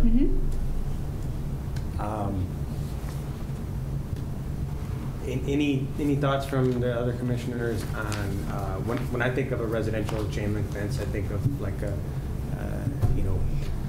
48 to 4 feet. yeah, Yeah. 4 foot, maybe 5 foot chain link fence. That fence right there looks to me to be like a more of a commercial Yeah. use or a school or something of that nature. I'm thinking of even a 6 foot chain link fence in someone's backyard has a bit of an industrial look. Okay. That one that would be prohibited right now Yeah. if we pass our text. That one looks about 8 feet, I think. Yeah, it's definitely a taller one. I wanted to put it in there just to see visually if that made a difference to your opinions on it. I think the height, like you were beginning to say, I think what you're getting at is that maybe chain link should only be allowed at a 4 foot tall height. That's kind of what my thought would be. Okay. But, you know, I'm curious That- whether that's carving it too small. You know, Yeah. I don't mean the fence. I mean, you know, crafting the requirements and the prohibitions too tightly. The issue you might get is that if you have a pool in your backyard, you have to have at least a 5 foot tall fence. Fair So point. anyone that's wanting, I don't know why you'd want an open style fence with a pool, but if you happen to want all your neighbors to see pool time out there and you want the chain link fence, you would have to at least have the 5 feet to meet that requirement. Otherwise, you'd have to fence in around your pool Yep. individually. And again, that certainly wouldn't be my style, but the Mhm. question is whether or not the village should allow or prohibit. Mhm. And Stephanie, can you go back to the other slide, which had the normal Mhm. chain link fence that I think you're talking about, Ken? Yep. And that does look like it's like 4 feet there. Okay. It certainly gives off a different impression. You know, the shorter that it is, it looks more inviting rather than industrial, and it looks like it should have barbed wire on the top here, you know? Right, but again, comparing the more modern style in the bottom center, Mhm. which I'm a bit indifferent to. I would have no problem with that. I have to admit that I don't like the one in the upper right-hand corner, but if I'm being fair, Mhm. I guess I would have to say a 6 foot chain link should be required, again, with all the rust-free concerns that we discussed. Okay. What about the full brick walls? Are they allowed everywhere in the village? I think we discussed at zoning board whether that would just be a perimeter type fence Yeah. that would be allowed rather than what you'd see between your interior lots inside the subdivision. Mm-hmm. You mean perimeter for a... For like outside the Yeah, like subdivision. neighborhood? backing up like Yeah. 84th There's one, I Avenue think, at and 171st and 84th Avenue. Yes. Yep. And that actually looks kind of nice. I Yeah. think that would look nice running all the way down 171st Street. Yep.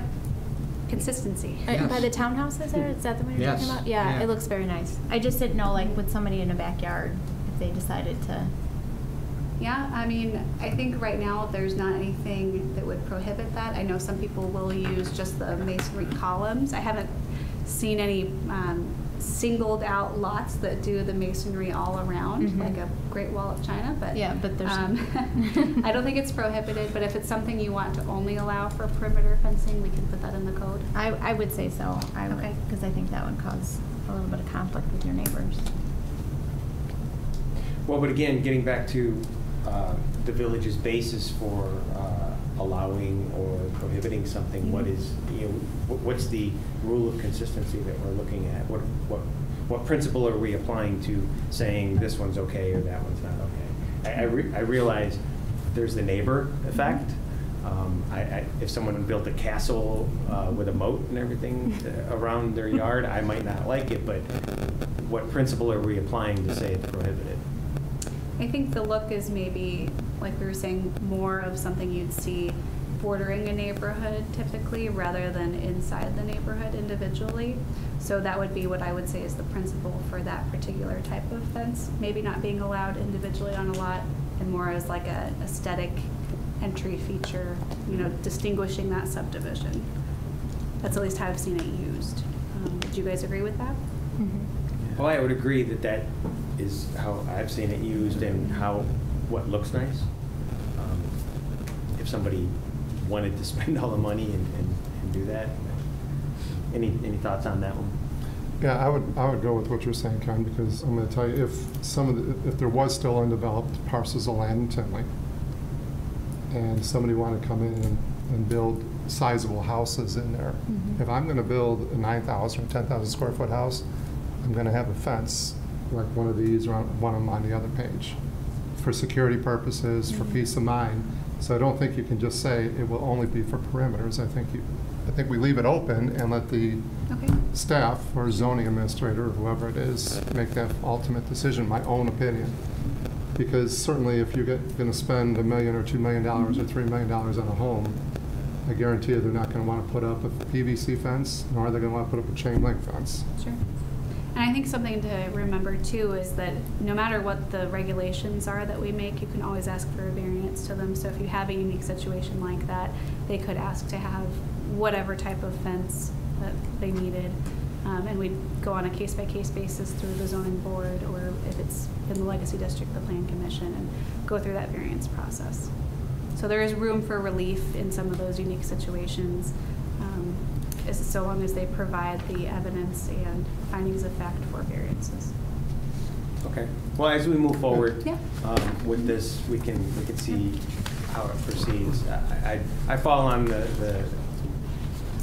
side of if we're ever going to prohibit something, then we need to have a sound principle for doing it. Otherwise, it's their right to build what they Okay. want. So is the consensus with that masonry fence to just allow it or make it only the perimeter? Has anyone formed an opinion right now, or do we need to think about it? Or My opinion would be to allow it. I kind of concur with Commissioner Kroehner. I mean, if you have a big ritzy place and they want to build ritzy fencing throughout, then I think that should be allowed. any other thoughts, comments? No, I think I agree. You know, similar to like the color of the fencing or the materials. You know, each homeowner has their own personality or style. You know, like for a pink fence, you know, maybe they have a Victorian home that has all the nice colors, and they'll just make it look even better. And you know, why prohibit that? You know, soon we'll be like prohibiting everything. You know, like Seems good. Yep. you know. So I think that's just more personality and. Okay. Does that You know. provide you some guidance? Yes, so we're going to keep it allowed, and I guess the color too, you bring up a good point with, you know, if you have, you know, a Victorian home with pink shutters and little accents, Right, you I know, mean- of different purples and pinks, you know, you see those throughout some communities, and that you wanted to have touches of pink on your picket fence or something, or, you know, whatever may complement Right. your house. That's something to think about. So maybe there's a way that we could write it in the code that would give the zoning administrator the administrative ability to approve different unique colors as an accent or in Right, something that conjunction just goes with it, you know, just common sense of, you know, the color Yeah. palette, you know. Sure. Yeah, I think that's something that, when we get to that point, Yeah. I think it would be important to have everybody chime in on that, Yep. and especially when this goes to board committee for further consideration. For the record, I'm against having any sort of prohibition based on color. We don't have enough staff as it is, and to get into having to regulate color to that degree, I'm just Yeah. I'm just not in favor of regulating that sort of thing. If the neighbors don't like it, you know, there's going to be peer pressure and neighbor pressure and all that. But I don't think it's government's responsibility to get in there and regulate each slat, and you can have these colors but not these colors. Okay. That's All my right. thought on it. Thank you. Okay, so we've already talked about heights, styles, and materials, where the fences should be allowed. Something I want to talk about is the use of administrative variations. And this is an example from a few years ago. So you can see my graphic skills have developed a little bit since this one. But this was at the ZBA, I think in 2013 or 14. And this was a lot where it's non-conforming to the 25-foot setback requirement. You can see they're about 8.5 feet from their east lot line there along 65th Avenue, excuse me. Their proposed fence is where you see those blue dotted lines. They just wanted to line up with where the house was and not come into the front yard any further than the house did. The setback is that pink dashed line sort of between the garage and the house. That's where they would have had to put the fence to meet code. So you can see here, some of these non-conforming lots, mostly on the older side of town here, typically have some of these issues where the code just doesn't make any sense, and we hate having to take them through the variance process because this is just a no-brainer, you know, to let them align with the house, unless there's a line of sight issue. In this case, there's not with the driveway. And they were proposing an open style fence. The neighbor's driveway wasn't adjacent. It would have just affected their own lot here. So one of the things we wanted to build into this text amendment is the ability for staff to be able to allow this rather than bring it through a 3-month-long process and when it's just going to match where the house is at. So just to give you an idea, this is the house, and you can see here it really wasn't going to affect the home next door, and it was just going to allow this yard, which is rather small in between the garage and the house, to have that fencing around from the corner of the house. So if everyone's comfortable with that being allowed administratively rather than needing to go for a variance, that's something we'd really like to include. And I think a lot of the residents on these properties would really appreciate getting to do that. So what is the administrative leeway that we're looking to allow there? So the code calls for the fence to go at the pink line on this diagram. The normal building line setback, but Yep. we're saying that staff could allow it to align with the home, subject to several different conditions about line of sight and safety and consistency. We would review it just like other potential fences in secondary front yards or setbacks. This would just give us more than 10 feet to work with, because currently administratively we can give you up to 10 feet into the setback, but when you have an 8-foot setback, that puts us at a 15, so we're meeting you in the middle of where you really want it rather than where it would make the most sense. And so this person had to come through. Of course, they got the variance to do what they wanted to do, but they had to wait through a zoning board meeting, public hearing, and 2 village board meetings to do so, which, as you know, takes a couple months. So this would just expedite that process in some of these situations that we're pretty certain wouldn't have a negative impact. So if everyone's okay with that becoming administrative, I know a lot of people would appreciate that. Great. And this is my fun slide of all of the different types of fences. And recently, after the wedding, we drove down some country roads in Missouri on the way to the Lake of the Ozarks, and I did see a fence made out of headboards. And I wished that I stopped and took a picture of it, because I could have added it to this slide for you. But there's some interesting ones here. We've got some 2-liter bottles up on the top right that are together making a fence. Some bicycles. I included that dark green fence there on the bottom right corner just to give you some color references. You don't often see that. Some murals. The chairman of the ZBA thought that we should prohibit glass as a material based on the reflective mirrored fence you see at the bottom left hand of the screen there. It could be a safety issue as well if someone hits it and then the glass shatters. We also don't want a reflective fence for safety purposes. And you can see some of the colors with those crayons, and we've got skis and then different types of metal. So if there's any thoughts about any of these and you've changed your mind about any prohibited materials or allowable materials, let me know. I concur with the glass materials being prohibited, the bottom slide on the bottom left, for the reasons you mentioned.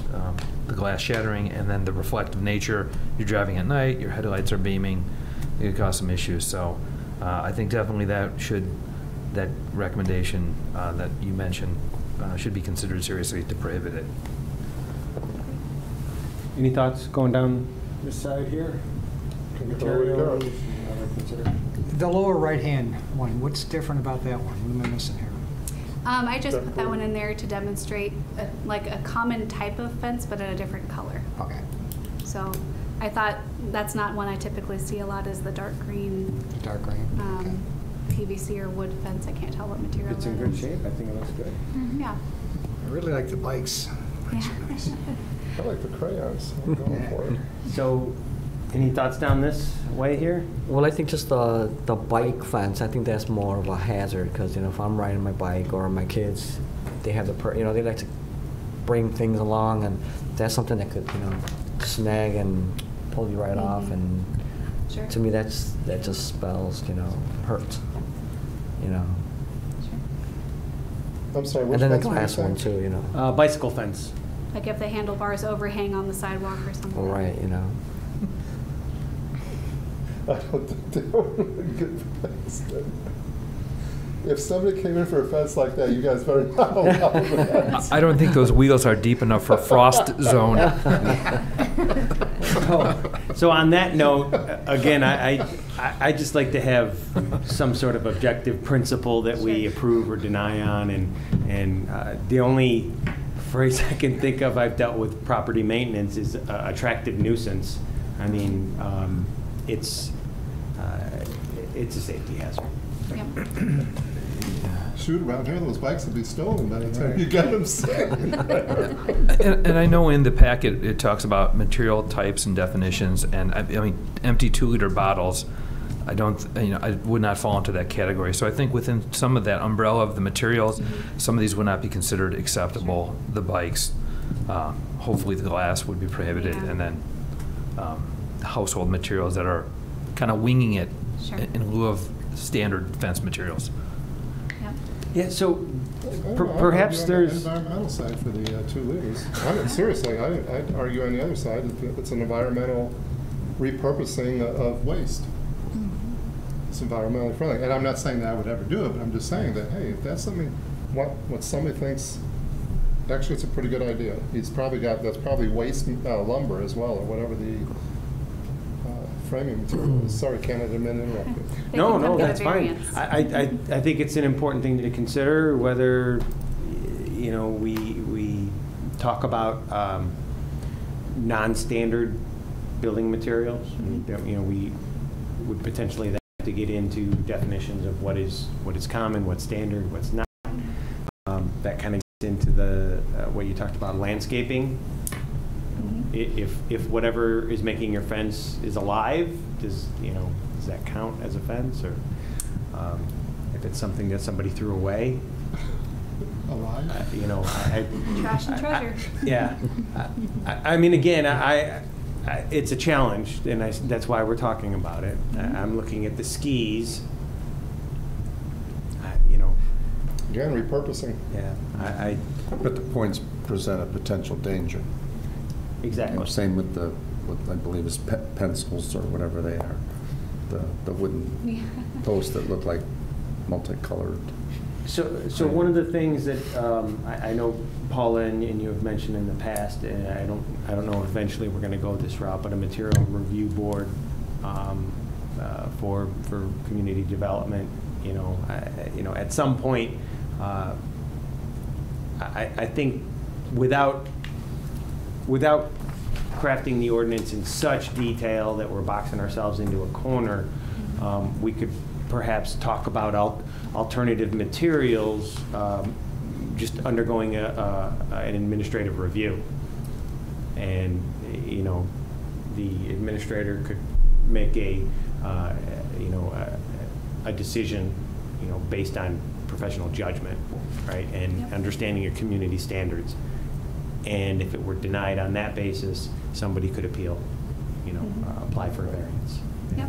And we could take a look at it. Yeah, and I think, like you said earlier, the common sense approach of, well, if someone wants to put in 2-liter bottles of pop to use as a fence, it's not your everyday fence permit that you see coming through, so it's something we would discuss amongst staff and most likely bring for a variance, just because it's so different than what we would typically see and what we would allow. We wouldn't want to set the wrong precedent with, allowing that and then there being an issue with, they didn't clean out the bottles and they're attracting all these ants from the sugar and, whatever it may be. Or just durability, a Exactly. strong wind and it's gone. Or the rusted I would out hope chains that of the bike. There's got to be something going through those, I would think. Well, you're the engineer, There's got to be something going through those to hold those up and stand them. There's got to be, but, I mean, Some So- type of steel rebarb or something. So if we were going to try to handle that administratively, I would leave it for you to Yep. try to think about whether we don't even reference it, or we add in something, to allow for that based on alternative, building materials, non-standard, or whatever the proper phrasing is. And then an administrative decision could be made, and if it's a little too far out of there, you might want to send it off for a variance. Sure. Just to be sure. You might want to go back and get at those headboard fence though, just to bring this one in there too, please. Yeah. Next time I go by there, I will stop for it. That's an expensive fence, those headboards are expensive. Well, it was like old rusty iron, metal headboards. Oh, the old metal ones, like okay, that type all of right. thing. And it looked kind of cool. It reminded me of the bike one, and I was like, oh man, if I wasn't flying by at 50 miles an hour, I would have stopped. But it's neat because you do see them every once in a while. These are not Tinley Park fences, so unfortunately you can't go see these in person. But So the internet is wonderful. Sorry, I didn't mean to interrupt. So Okay. with respect to the reflective surfaces, Yep. whether as a planner, maybe an architect or an engineer, are there objective measures that can be applied to that? Clearly that's a mirror, Correct. Yeah. but there's varying degrees. If something is just painted really shiny, would that, does that apply? I don't know, if we want to craft it with such, specificity. Objectively, if you're saying like there's a certain criteria for reflectability, even I've seen, depending on the varnish you use on wood, you could get reflection back on you. So, but that's that's 100% reflection. So, I'm not sure how you would quantify that, but you could probably Yeah. put some phraseology in there. Yeah, or if we would, if we would want to back ourselves into a corner. Corner, right, true. But it might be necessary Yeah. to be that specific. I think we would maybe say we prohibit reflective fencing, and then if it goes up and we inspect it and there's an issue with it, then we would, have them put some sort of coating on it or something. Handle it as if we see it when it gets constructed and it's an issue, rather than during the process trying to go back and forth with what's reflective and what's not before we actually see it. Right. So I think we would handle it that way as a safety issue after the fence is installed. Seems fair. Okay. Really quickly, this is, I think, my last slide. Oh, we've got some pictures here that Commissioner Manny provided, and I wanted to show these to you. This is in a neighborhood just to the east of Village Hall here, a little south as well. And this is a chain link fence in the front yard with landscaping along part of it. And Commissioner Manny, if you want to speak up and share your thoughts on this, I've got the other two pictures. Okay, yeah, this home's on a corner lot, and I think the way this chain link fence was installed, I think it works. You don't have that issue with visibility. Obviously, the homeowner, when it was installed, they wanted a fence in their yard, and to the back of going east. Well, here's it returns to the garage, so I think it creates that. It doesn't have that situation how you showed the diagram of the lots, showing the reverse corner lot. So that fence, it dies into the garage. Then you have the garage, then you have the neighbor. So I don't think there's like an aesthetic issue. It just perfectly defines that home, that lot. And again, especially for the visibility, someone's turning the corner or whatever, it's great, And there's several homes like that in that area that are like that, and it's it looks good. So what type of corner did you call this? This would be, I believe, a reversed corner. Reverse. Go back to my diagram. Because they're on a it's secondary. different than this.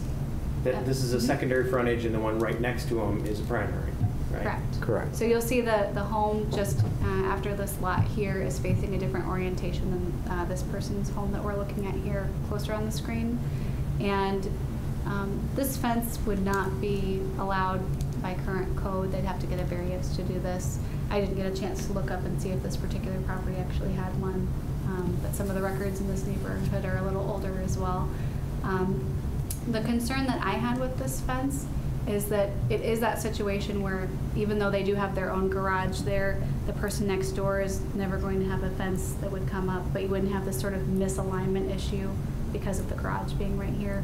So it's not the worst condition for a reversed corner lot and what we call the key lot, which is that one that ends up perpendicular to this lot. My concern here is with the landscaping they added. If you're backing out of this driveway, you actually can't see someone on the sidewalk here on this one side. Right, the landscaping, yeah, that's something that, it has that maintenance issue as well. The greenery Just- aspect looks nice, but you still have to be Right, able to see. but I was just looking at more of the chain link fence, I Mhm. think that's, it's just simple, adds character to it, it doesn't, affect the rest of the homes going east, because you have that garage that separates, the neighbor. Sure. And I think, that works. Yeah, and the zoning board has been supportive of sometimes allowing the fences in front yards like this, sometimes all the way up to the property line like you see in this instance, provided that they do a 4-foot tall open style fence. So Right. as long as that you do have that open fence, and they usually like to see materials other than chain link just because, it looks nicer in most cases. Or adding landscaping is, another way to add some aesthetics to it. They've been okay with that, but this would require going through the process for an actual variance. Well, I'm an advocate, especially in some of our older neighborhoods, I've said this at another meeting before about, the traditional Americana look of the 4-foot or 32-inch spaced white picket fence. Mm-hmm. Other than the chain link and the hedge here, if you could imagine the same fence here, a white picket fence. Mm-hmm. We've got the one right by the old Central School Mhm. property. It's on the historic register, and it's got the white picket fence there, and it's in a lot of our advertising. We say that's Tinley Park. And we do allow it in the legacy code. You can do your 4-foot tall white picket fence or whatever open style ornamental fence in the legacy district. But for example, like in Parkside or in this neighborhood, you wouldn't be able to because it's not part of that district. I'd just like to add, first off, thank you, Commissioner Manny, for providing these pictures. Are great. And I agree with you that it does look neat. So even though it is a chain link fence and it's a reverse lot, it does fit within the context of the home and the garage. It doesn't seem to be invasive to the adjacent property. So thank you. Yep. Not only that, but we're all concerned about our property values. Then putting a nice fence, again for this corner lot, it'll just make the homeowners happy, and it just makes it attractive. So in terms of how that might impact what we do here, what would this look like if somebody were proposing that? Would we talk about this would be something that would be allowable through an administrative leeway, or it would just be allowed based on code, or would it require a variance? So, what's the thought there? We're pretty far out here from being allowed by code, right? Yeah. Yeah, because the most that staff could do is on those secondary front yards, which is the longer dimensioned front yard rather than the shorter one.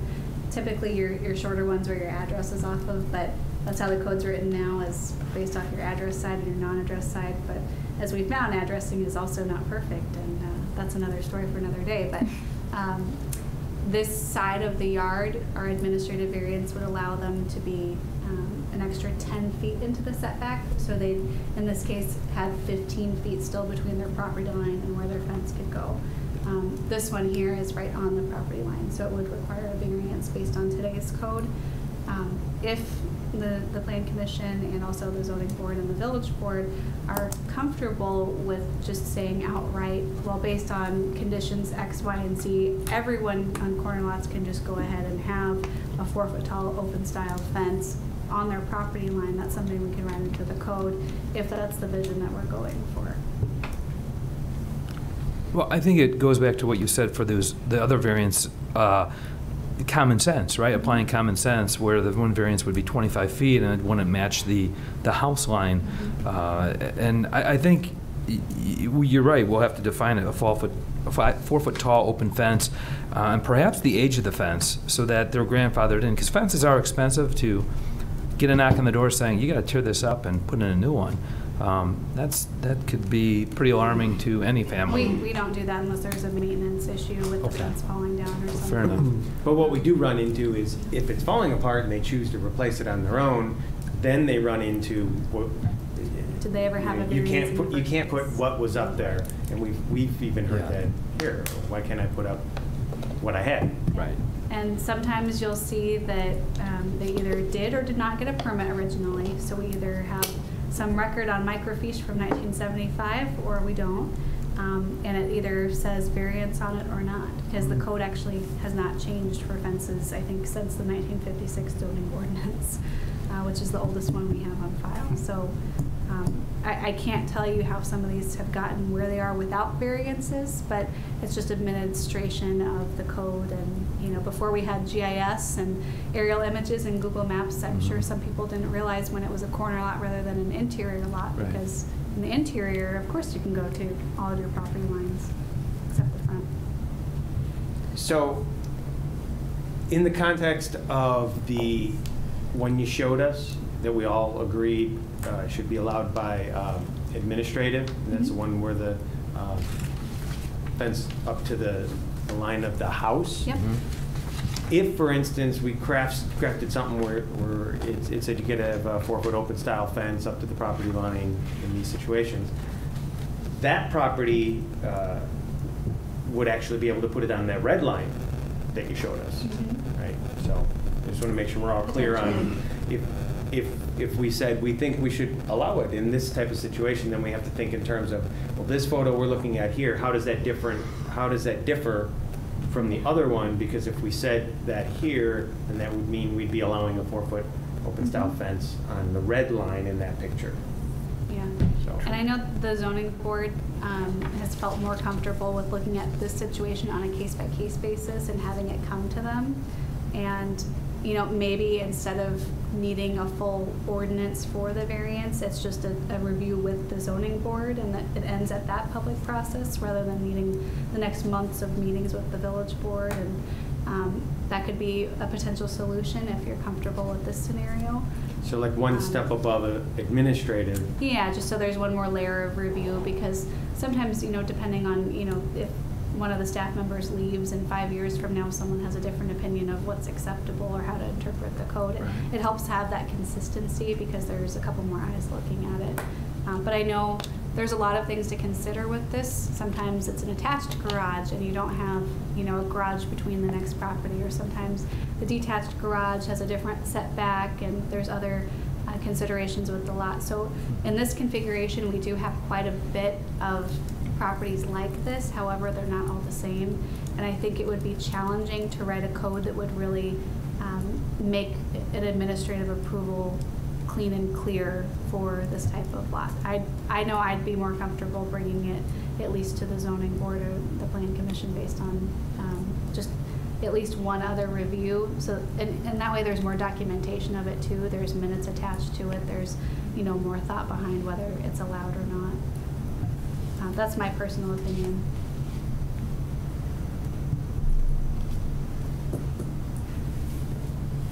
Any other thoughts on that? Okay. So is that something that you'd like for us to draft as something we could just bring to the zoning board for a single meeting for review in this sort of case? Or do you still think it needs to get a variance? I would, for me, I would be comfortable with the concept of if we believe it's something that is a bit more than administrative, having it stop at the ZBA, because it falls somewhere in between. My question there would be whether that's a new concept with the ZBA, or to date, is the ZBA 100% advisory and everything they're advisory to the board and everything has to be decided by the board. So are we adding in a new concept for how the ZBA is mandated, or is this just they're already doing some other things. It would be new with fences. They do have approval power for some minor variances. If you look at section 10 of the zoning ordinance, there are certain, I think, small percentages of things that they could approve by themselves. If there's like a extra 10 or 30% into a setback encroachment for accessory structures or something. I know there are a few things they're allowed to do on their own and have the process stop there. Also, if staff doesn't want to allow an administrative variance for whatever reason, like we see a safety concern with the extra 10 feet we can give them, they can appeal staff's decision to the zoning board, and they wouldn't need a variance from the village board if the zoning board finds that they should be allowed that administrative variance. Does that make sense? Yep. So I would be okay with moving in that direction. Okay. Obviously, the board would have to feel comfortable delegating that authority down to them. But Sure. anyone else have a thought on that? I think that's more efficient. Comments? I concur. Okay. Okay, great. Next, All Eric. right. And I think that's, okay. So those are our workshop goals. Just want to review really quickly for you the summary of what the Zoning Board of Appeals said after looking through all of these regulations. I did not change the draft based on these regulations, so I just want you to see what they said about it. There was concern about regulating color, more specifically detailing acceptable colors, which tonight we've sort of disagreed with that point. So we'll look at that one again. Maintenance standards should be more clearly defined. What is neat? And that's something I want to talk to our code compliance officer about, because we talk about what is neat and in good repair all the time. So we'll clarify that in the next draft. The allowable material should include some stone or concrete for perimeter fencing. So based on our conversation tonight, that will be more than just perimeter fencing. We'll allow that just as a fencing material in general. We will clarify that the zoning administrator can approve fence materials similar to what is allowed. So in the case that it's not on our list, but it probably should be, and we think it looks nice, he'll have the authority to allow that type of fencing. Might not be the 2-liter bottles of pop, but you know, something that makes sense and is similar to what's on the list. And they wanted to remove the chain link from the prohibited fence materials list. This should be allowed. However, the slats in the chain link should not be allowed because of their maintenance issues, which we agreed with tonight. We also wanted to add that vinyl coating to the chain link fence. Add glass to the list of prohibited fence materials, which you guys agreed with. Another thing is, in the actual amendment, we use the term top of rails originally, and they want to use top of panel when we're discussing height, because not always will the rail be the top of the actual length of the fence. So they helped us with some terminology there. They wanted to consider regulations for certain roads that have fences along them and have higher speed limits, just like we talked about 80th Avenue, 171st Street. That's another one that's going to be tough to write, you know, fences being allowed to come to the property lines if the speed limit adjacent to your fence is 40 miles an hour or more. It's something we could look at, because that's another instance where we have variance requests where people are a corner lot adjacent to 171st Street or 80th Avenue, and they just want to do what everyone else is doing in their rear yard fences along those types of streets. So Would it be easier to do if you didn't do the speed limits and you just number of traffic lanes? Because most of those are 4-lane Yeah. highways. As I was going to say, That's road something. design, Yeah. road width. okay. I You think can that raise would or be. lower the speed limit. That's Yeah. true. Harder to. Usually it's not followed anyway, so. Okay, so we can talk about road lanes. That's something we can build in. If you're comfortable going ahead and allowing a 6-foot-tall privacy fence along those types of streets with more lanes. Do we want to continue that type of look? Because I think for the most case, it really helps with the traffic noise to have the privacy fence. And it's pretty much already the existing condition along most of those streets. So if you'd like to agree with that direction, I can draft up that regulation as well. I would be comfortable with that. The only caveat would be to see whether there are any situations that would fall into there that we're not thinking of, that crafting it in that way would suddenly allow something that we really didn't mean to allow. I can't think of a good example. Maybe I'll just drive up and down those streets and see if something pops in. Sure. We've got some time, and we do have the public hearing for these text amendments at our next meeting, but as you know, we can always continue that if we need to work on it some more. Hedges should not be regulated as fences. It's too difficult to administrate. We talked about that a little bit tonight as well.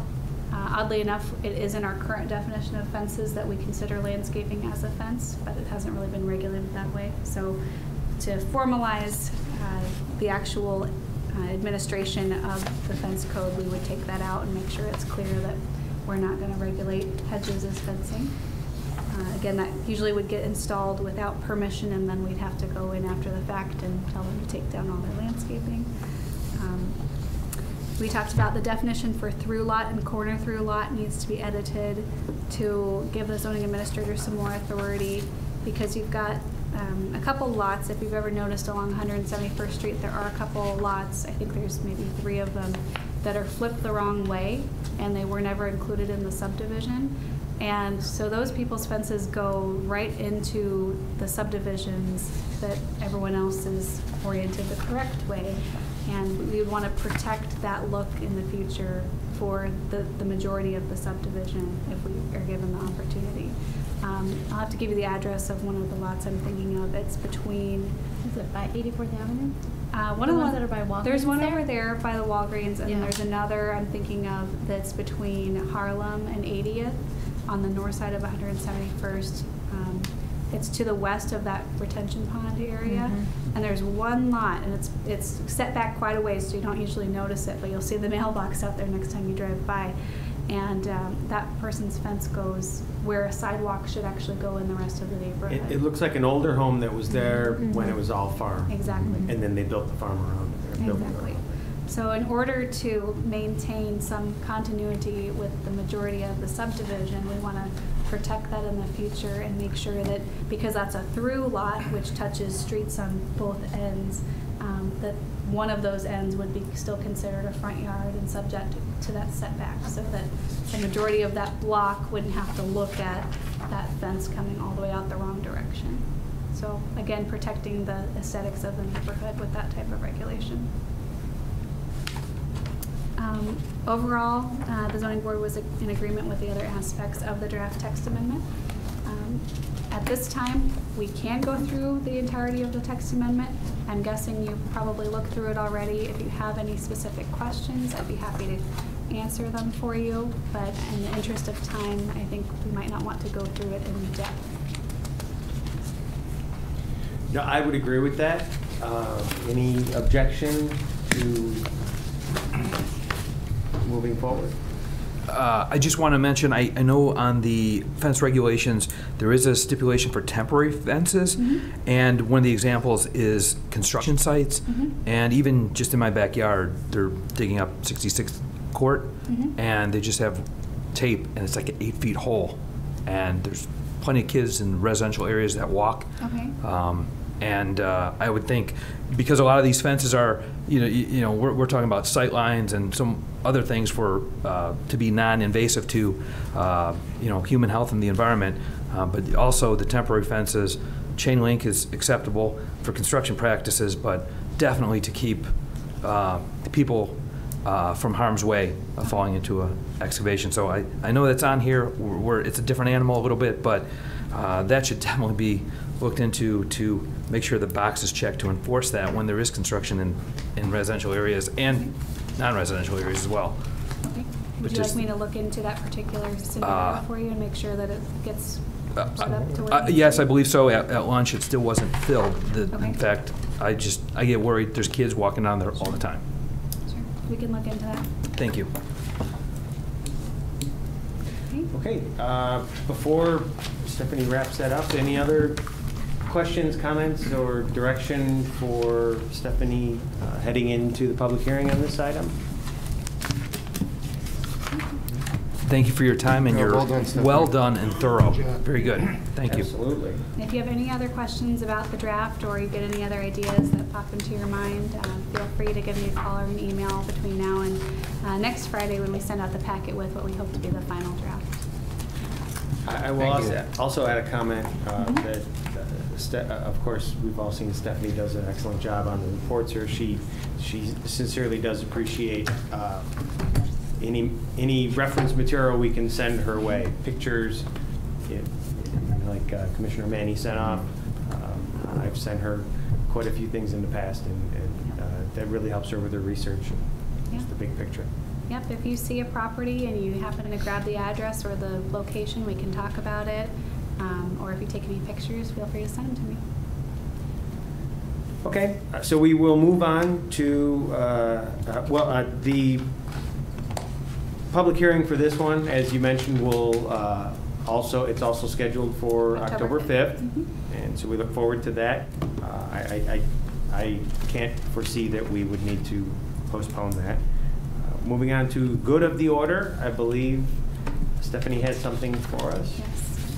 I have a short chicken ordinance presentation for you. I will go through it quickly. If you want the longer version of it, you can watch Ellen's video from the Village Board Committee meetings on Tuesday. We just wanted to share this with you. We are looking at amending the municipal code, which is different than the zoning ordinance. And we're looking to update the regulations for basically being allowed to have chickens in your residential lot, to get your own eggs, that sort of thing. And so this is something we wanted to bring to the Planning Commission as a courtesy, because you guys do a lot of review with, as I said earlier, interesting aspects of properties and locations and conditions for different types of uses. And this is a unique use, and we do currently allow chickens. This is the current code. It says it shall be unlawful to house or keep any live poultry or fowl within 100 feet of any school or church, or within 100 feet of any residence other than the residence of the owner of such animals, poultry, or within 100 feet of any public street. So this really limits the people that are allowed to have it, because with all those parameters, you have to have quite a large lot to be 100 feet away from all those things. So we don't see too many chickens in town, but there's been some discussion wanting to, some residents want to be able to have chickens and aren't able to meet this 100-foot requirement. So I'm confused. Yep. It's not allowed right now? It is if you can meet these requirements. Okay. So it's unlawful to have it within 100 feet of any of these things. So it's basically saying you can have it if you're more than 100 feet away from. If you measure that out, that almost means you have to have a minimum 200-foot wide lot. Huh. So it's difficult to meet these requirements right now, and there's several residents that have voiced wanting to be able to have chickens in their lot and to be able to have the fresh eggs, and there's sort of a movement toward. You know what the problem it does too is that it brings coyotes in, and I know it's depending on where you live at, but I know where I'm at. They had a coop and it didn't last that long. Yeah, unfortunately, that's one of the issues is, the attraction of not only coyotes, but other predators and rodents that could be a nuisance as well. So I'm just going to breeze through this really quickly and show you Ellen's slides. The history is that there's some open complaints. There was direction to go forward on drafting some new regulations. And these new regulations are a lot more comprehensive and have a lot more standards actually for the health of the chickens, as well as the enclosures and where they could go on the lot, those types of things. So the goals are that we would reduce the distance from 100 feet to 75 feet. The hens for Tinley group, if you're familiar with them, they proposed 25 feet. That's significantly less than our current code, and it would open it up for a lot of different residents to be able to do that because of the smaller setback requirement. However, there's concern with how that would affect the neighbors. We're not sure at this point if that's the appropriate distance requirement. We want to prevent nuisance, which means sanitation for the coop, the run, and the food. And there should be a license and building permit and annual inspection for this type of chicken coop. We want to make sure that it's in the right spot, that it's properly screened so the neighbors don't have to look at it and hear it. And there would be conditions about the coop and the chicken area. So these are some of the requirements for the licensing, again, going from 100 down to 75 feet from neighboring homes. There's a possibility that you could get an administrative variance for just 60 feet if you have all the right conditions. It has to be a single-family detached home in the R1 through R6 zoning district with a minimum lot size of 7,500 square feet. And there's a setback from the home, the lot line. You can only have it in the rear yard, those types of things. You can only have female chickens, so you can't have roosters. You can have a maximum of 4 hens, no other species of poultry or fowl. And there is a building permit required, and they can't have extension cords out there. In the middle of the winter, you have to be able to keep them warm and make sure their water doesn't freeze, so there has to be some sort of electricity going out there, but the extension cord's not usually the safest alternative. Here's some pictures. The coop has to be elevated, and you can have what is called a chicken tractor. This is a real thing. I didn't know it existed. But it's basically a coop on wheels that can be relocated elsewhere in the yard. So that's the thing you see on the right there. And they can be no larger than 24 square feet or 6 feet in height. So the intent there with the height is that if you have a 6-foot privacy fence screening it, you're not seeing the coop over the screen. You can have a chicken run. We would not allow chicken wire, which is on the left. Instead, you would want to have what they call the chicken cloth, which is basically the 19-gauge wire you see on the right there. It's going to stop more predators. You can use the chicken tractor, and you have to be able to screen the whole area that you're going to move the tractor around. That it would at all times have to meet those setback requirements as well. So you can move your chicken tractor 2 feet from your property line or anything. It would have to be within that certain area. And the chickens have to be secured and contained at all times. You can't have them free range around your whole backyard. They have to be within that certain area. And the property would have to be maintained to prevent erosion. We'd have to have the screening I mentioned so that your neighbors aren't seeing the chickens. There's possible allowance for a vegetative screen, like we talked about with fences, using hedges or something. Sanitation, so there's no hens that go inside your house, no slaughtering on the premise, everything to be kept in good condition, the food stored in containers, and the hens, if they're sick, receive medical attention. The license would be $50 a year. They would include all the information about the property and the chicken enclosure. There would be a $10 fee to change records if anything changes throughout the year, and they would get fined $150 if they did not obtain a license and we found the chickens. So annually, they would inspect the size, structural conditions, sanitation, location, setback, storage, and screening of the enclosure for the chickens. And here are some diagrams showing what that might look like with the 75 feet. And then here is one if someone got an administrative variance to just be 60 feet. So it could potentially go there because that person's garage is screening it from the person on the left with the 60 feet distance. So, any feedback? I've got just a couple things. Sure. Does our current garbage contractor, do they agree to take animal waste like this? Because that's a major problem with chickens. Yeah, I'm not sure. I could ask Ellen about that. That's something I would just look into, otherwise they're going to have to just keep it there and they've got to figure out some way to get rid of it. Okay. Second thing is do you know if the size of the hen house that you guys are proposing meets HSA, Humane Society of America standards for cage-free eggs? I can check that as well. I think... Because there's a big issue right now, which I happen to be in this business, so that's the only reason I know this, is that there's a big issue right now with the size of the housing for the number of hens. And if we're mandating the bigger carriers to have so many feet per hen, I just want to make sure that the house is, whatever size house, 24 square feet, if that's meets or surpasses HSA standards, Humane Yeah. Society of America standards for chickens. That would be 6 square feet per chicken, so. I would think it is, but if Yeah. you could just double check that so we don't get into Yeah. trouble with this. You're saying potentially too small. Yeah, it sounds like it would meet it, but I just want to make sure, I just want to make sure that we meet or exceed the HSA standards. Sure. And For cage free. HSA, one more time, is Humane the Society of America. Just making sure.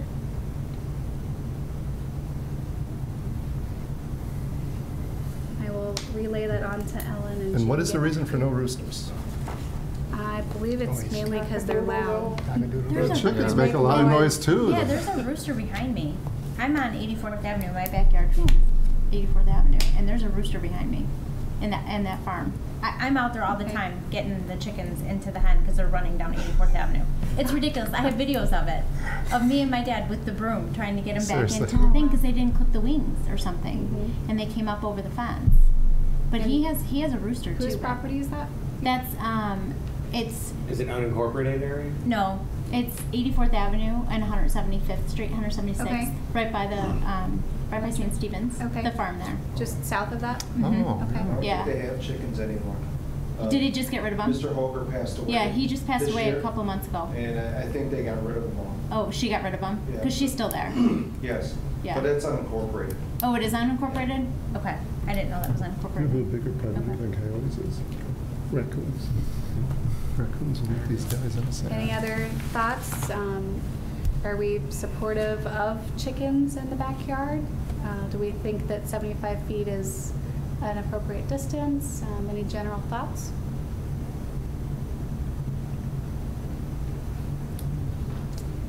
I don't think I'd There's no want to live action next to on our somebody who part. had chickens in their backyard 75 feet away.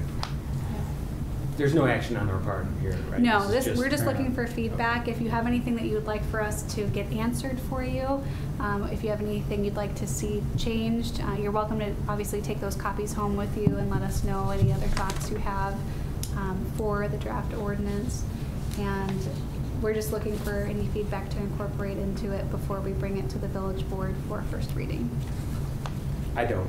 Okay. Any of the other commissioners? Commissioner Kroehner has mentioned a few things. Anybody else? Yeah, no. Okay? No. Okay, Great. great. Stephanie, did you say you had one other item under good of the order? Well, good of the order, I can give you guys a quick update on projects if you'd like, but other than that, I don't have anything new. Okay. I just had one thing. I wanted to bring it up today. I've actually spoken at village board meetings and committee meetings regarding public safety.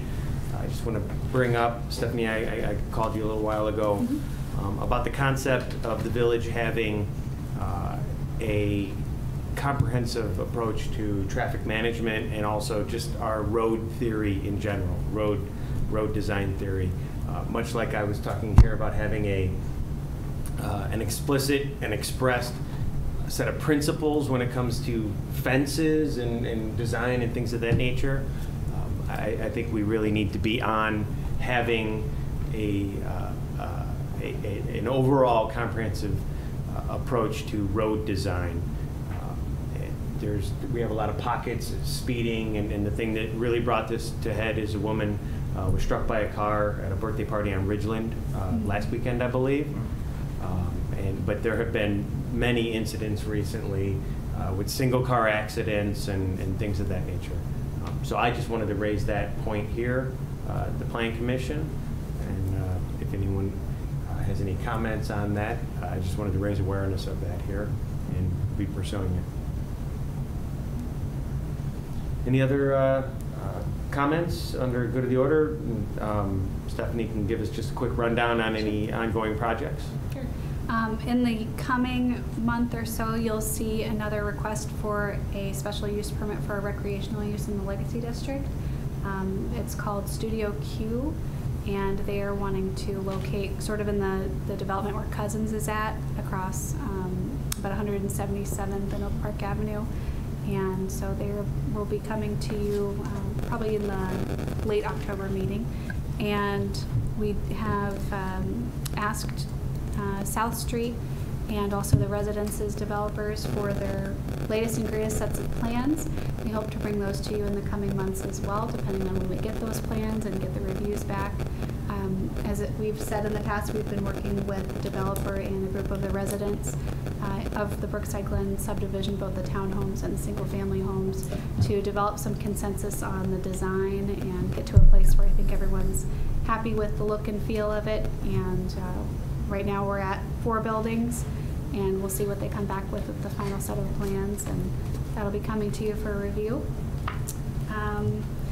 Other projects, we got plans in for the McDonald's next to Portillo's on 159th. They're going to be wanting to do a similar project just like the McDonald's we did earlier this year by Jewel, where they want to add the double drive-through lane and do a facade improvement. So that'll be a nice change for that particular area. And I believe Portillo's is going to be starting work on their drive-through expansion soon, so you'll see that happening as well. Trying to think other projects. Aldi is looking for a exception to the PUD for a little bit larger sign, so you'll see that at our next building, or not next building, our next Plan Commission meeting. They are going into part of the old Eurofresh space in the Tinley Center, the Park Center Plaza area there, and they were just proposing a little bit larger sign, so you'll review that. It won't need a public hearing, so it'll just be a one meeting approval if you choose to approve it in one meeting. What else do we have going on? I think those are the main things. Barb, can you recall anything else? Yeah, I'm looking on here to see if there's anything else. What's Studio Q? Studio Q is another recreational type use. I think Like a workout facility? Same as Mile One, Yeah. similar. Dance, Oh. more dance. dance and classes Yeah. and type of things. They have a very large parking lot right there, though, and Right. depending on how the hours work out with everyone, it'll be a very similar review. Banging gavel. Oh yes, Banging Gavel. They were going to be on this agenda, and we ended up getting some more plans from them late last week, and we wanted to wait to fully review that as one big package. And so they will be coming to your next meeting, and they'll be asking for site plan approval for their outdoor beer garden, which is exciting.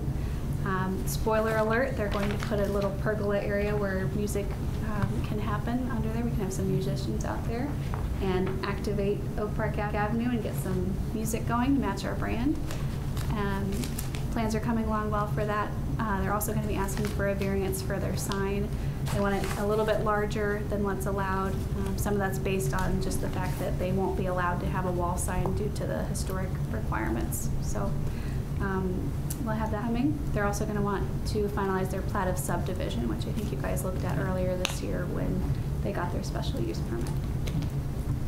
And many other things pending, but there's always plenty going on. So if you ever have questions about properties or anything, you're always welcome to ask. What about the old Kmart?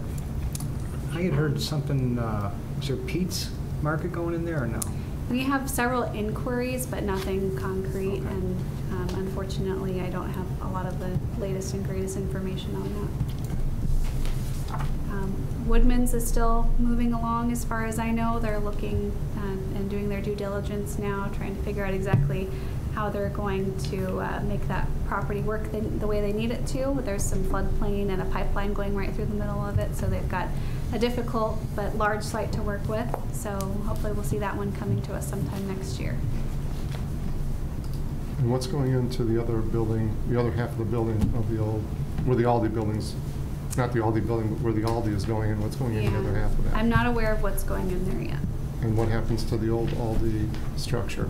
Any ideas? I think economic development is working on that in conjunction with the Kmart site.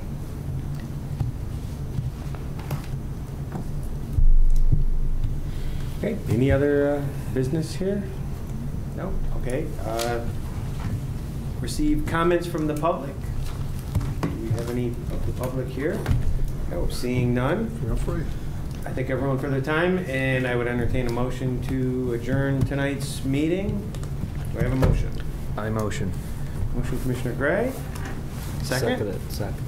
Second with Commissioner Manny. All in favor, say aye. Aye. All opposed, same sign. Hearing none, motion carries. We are closed. Thank you for your time this evening.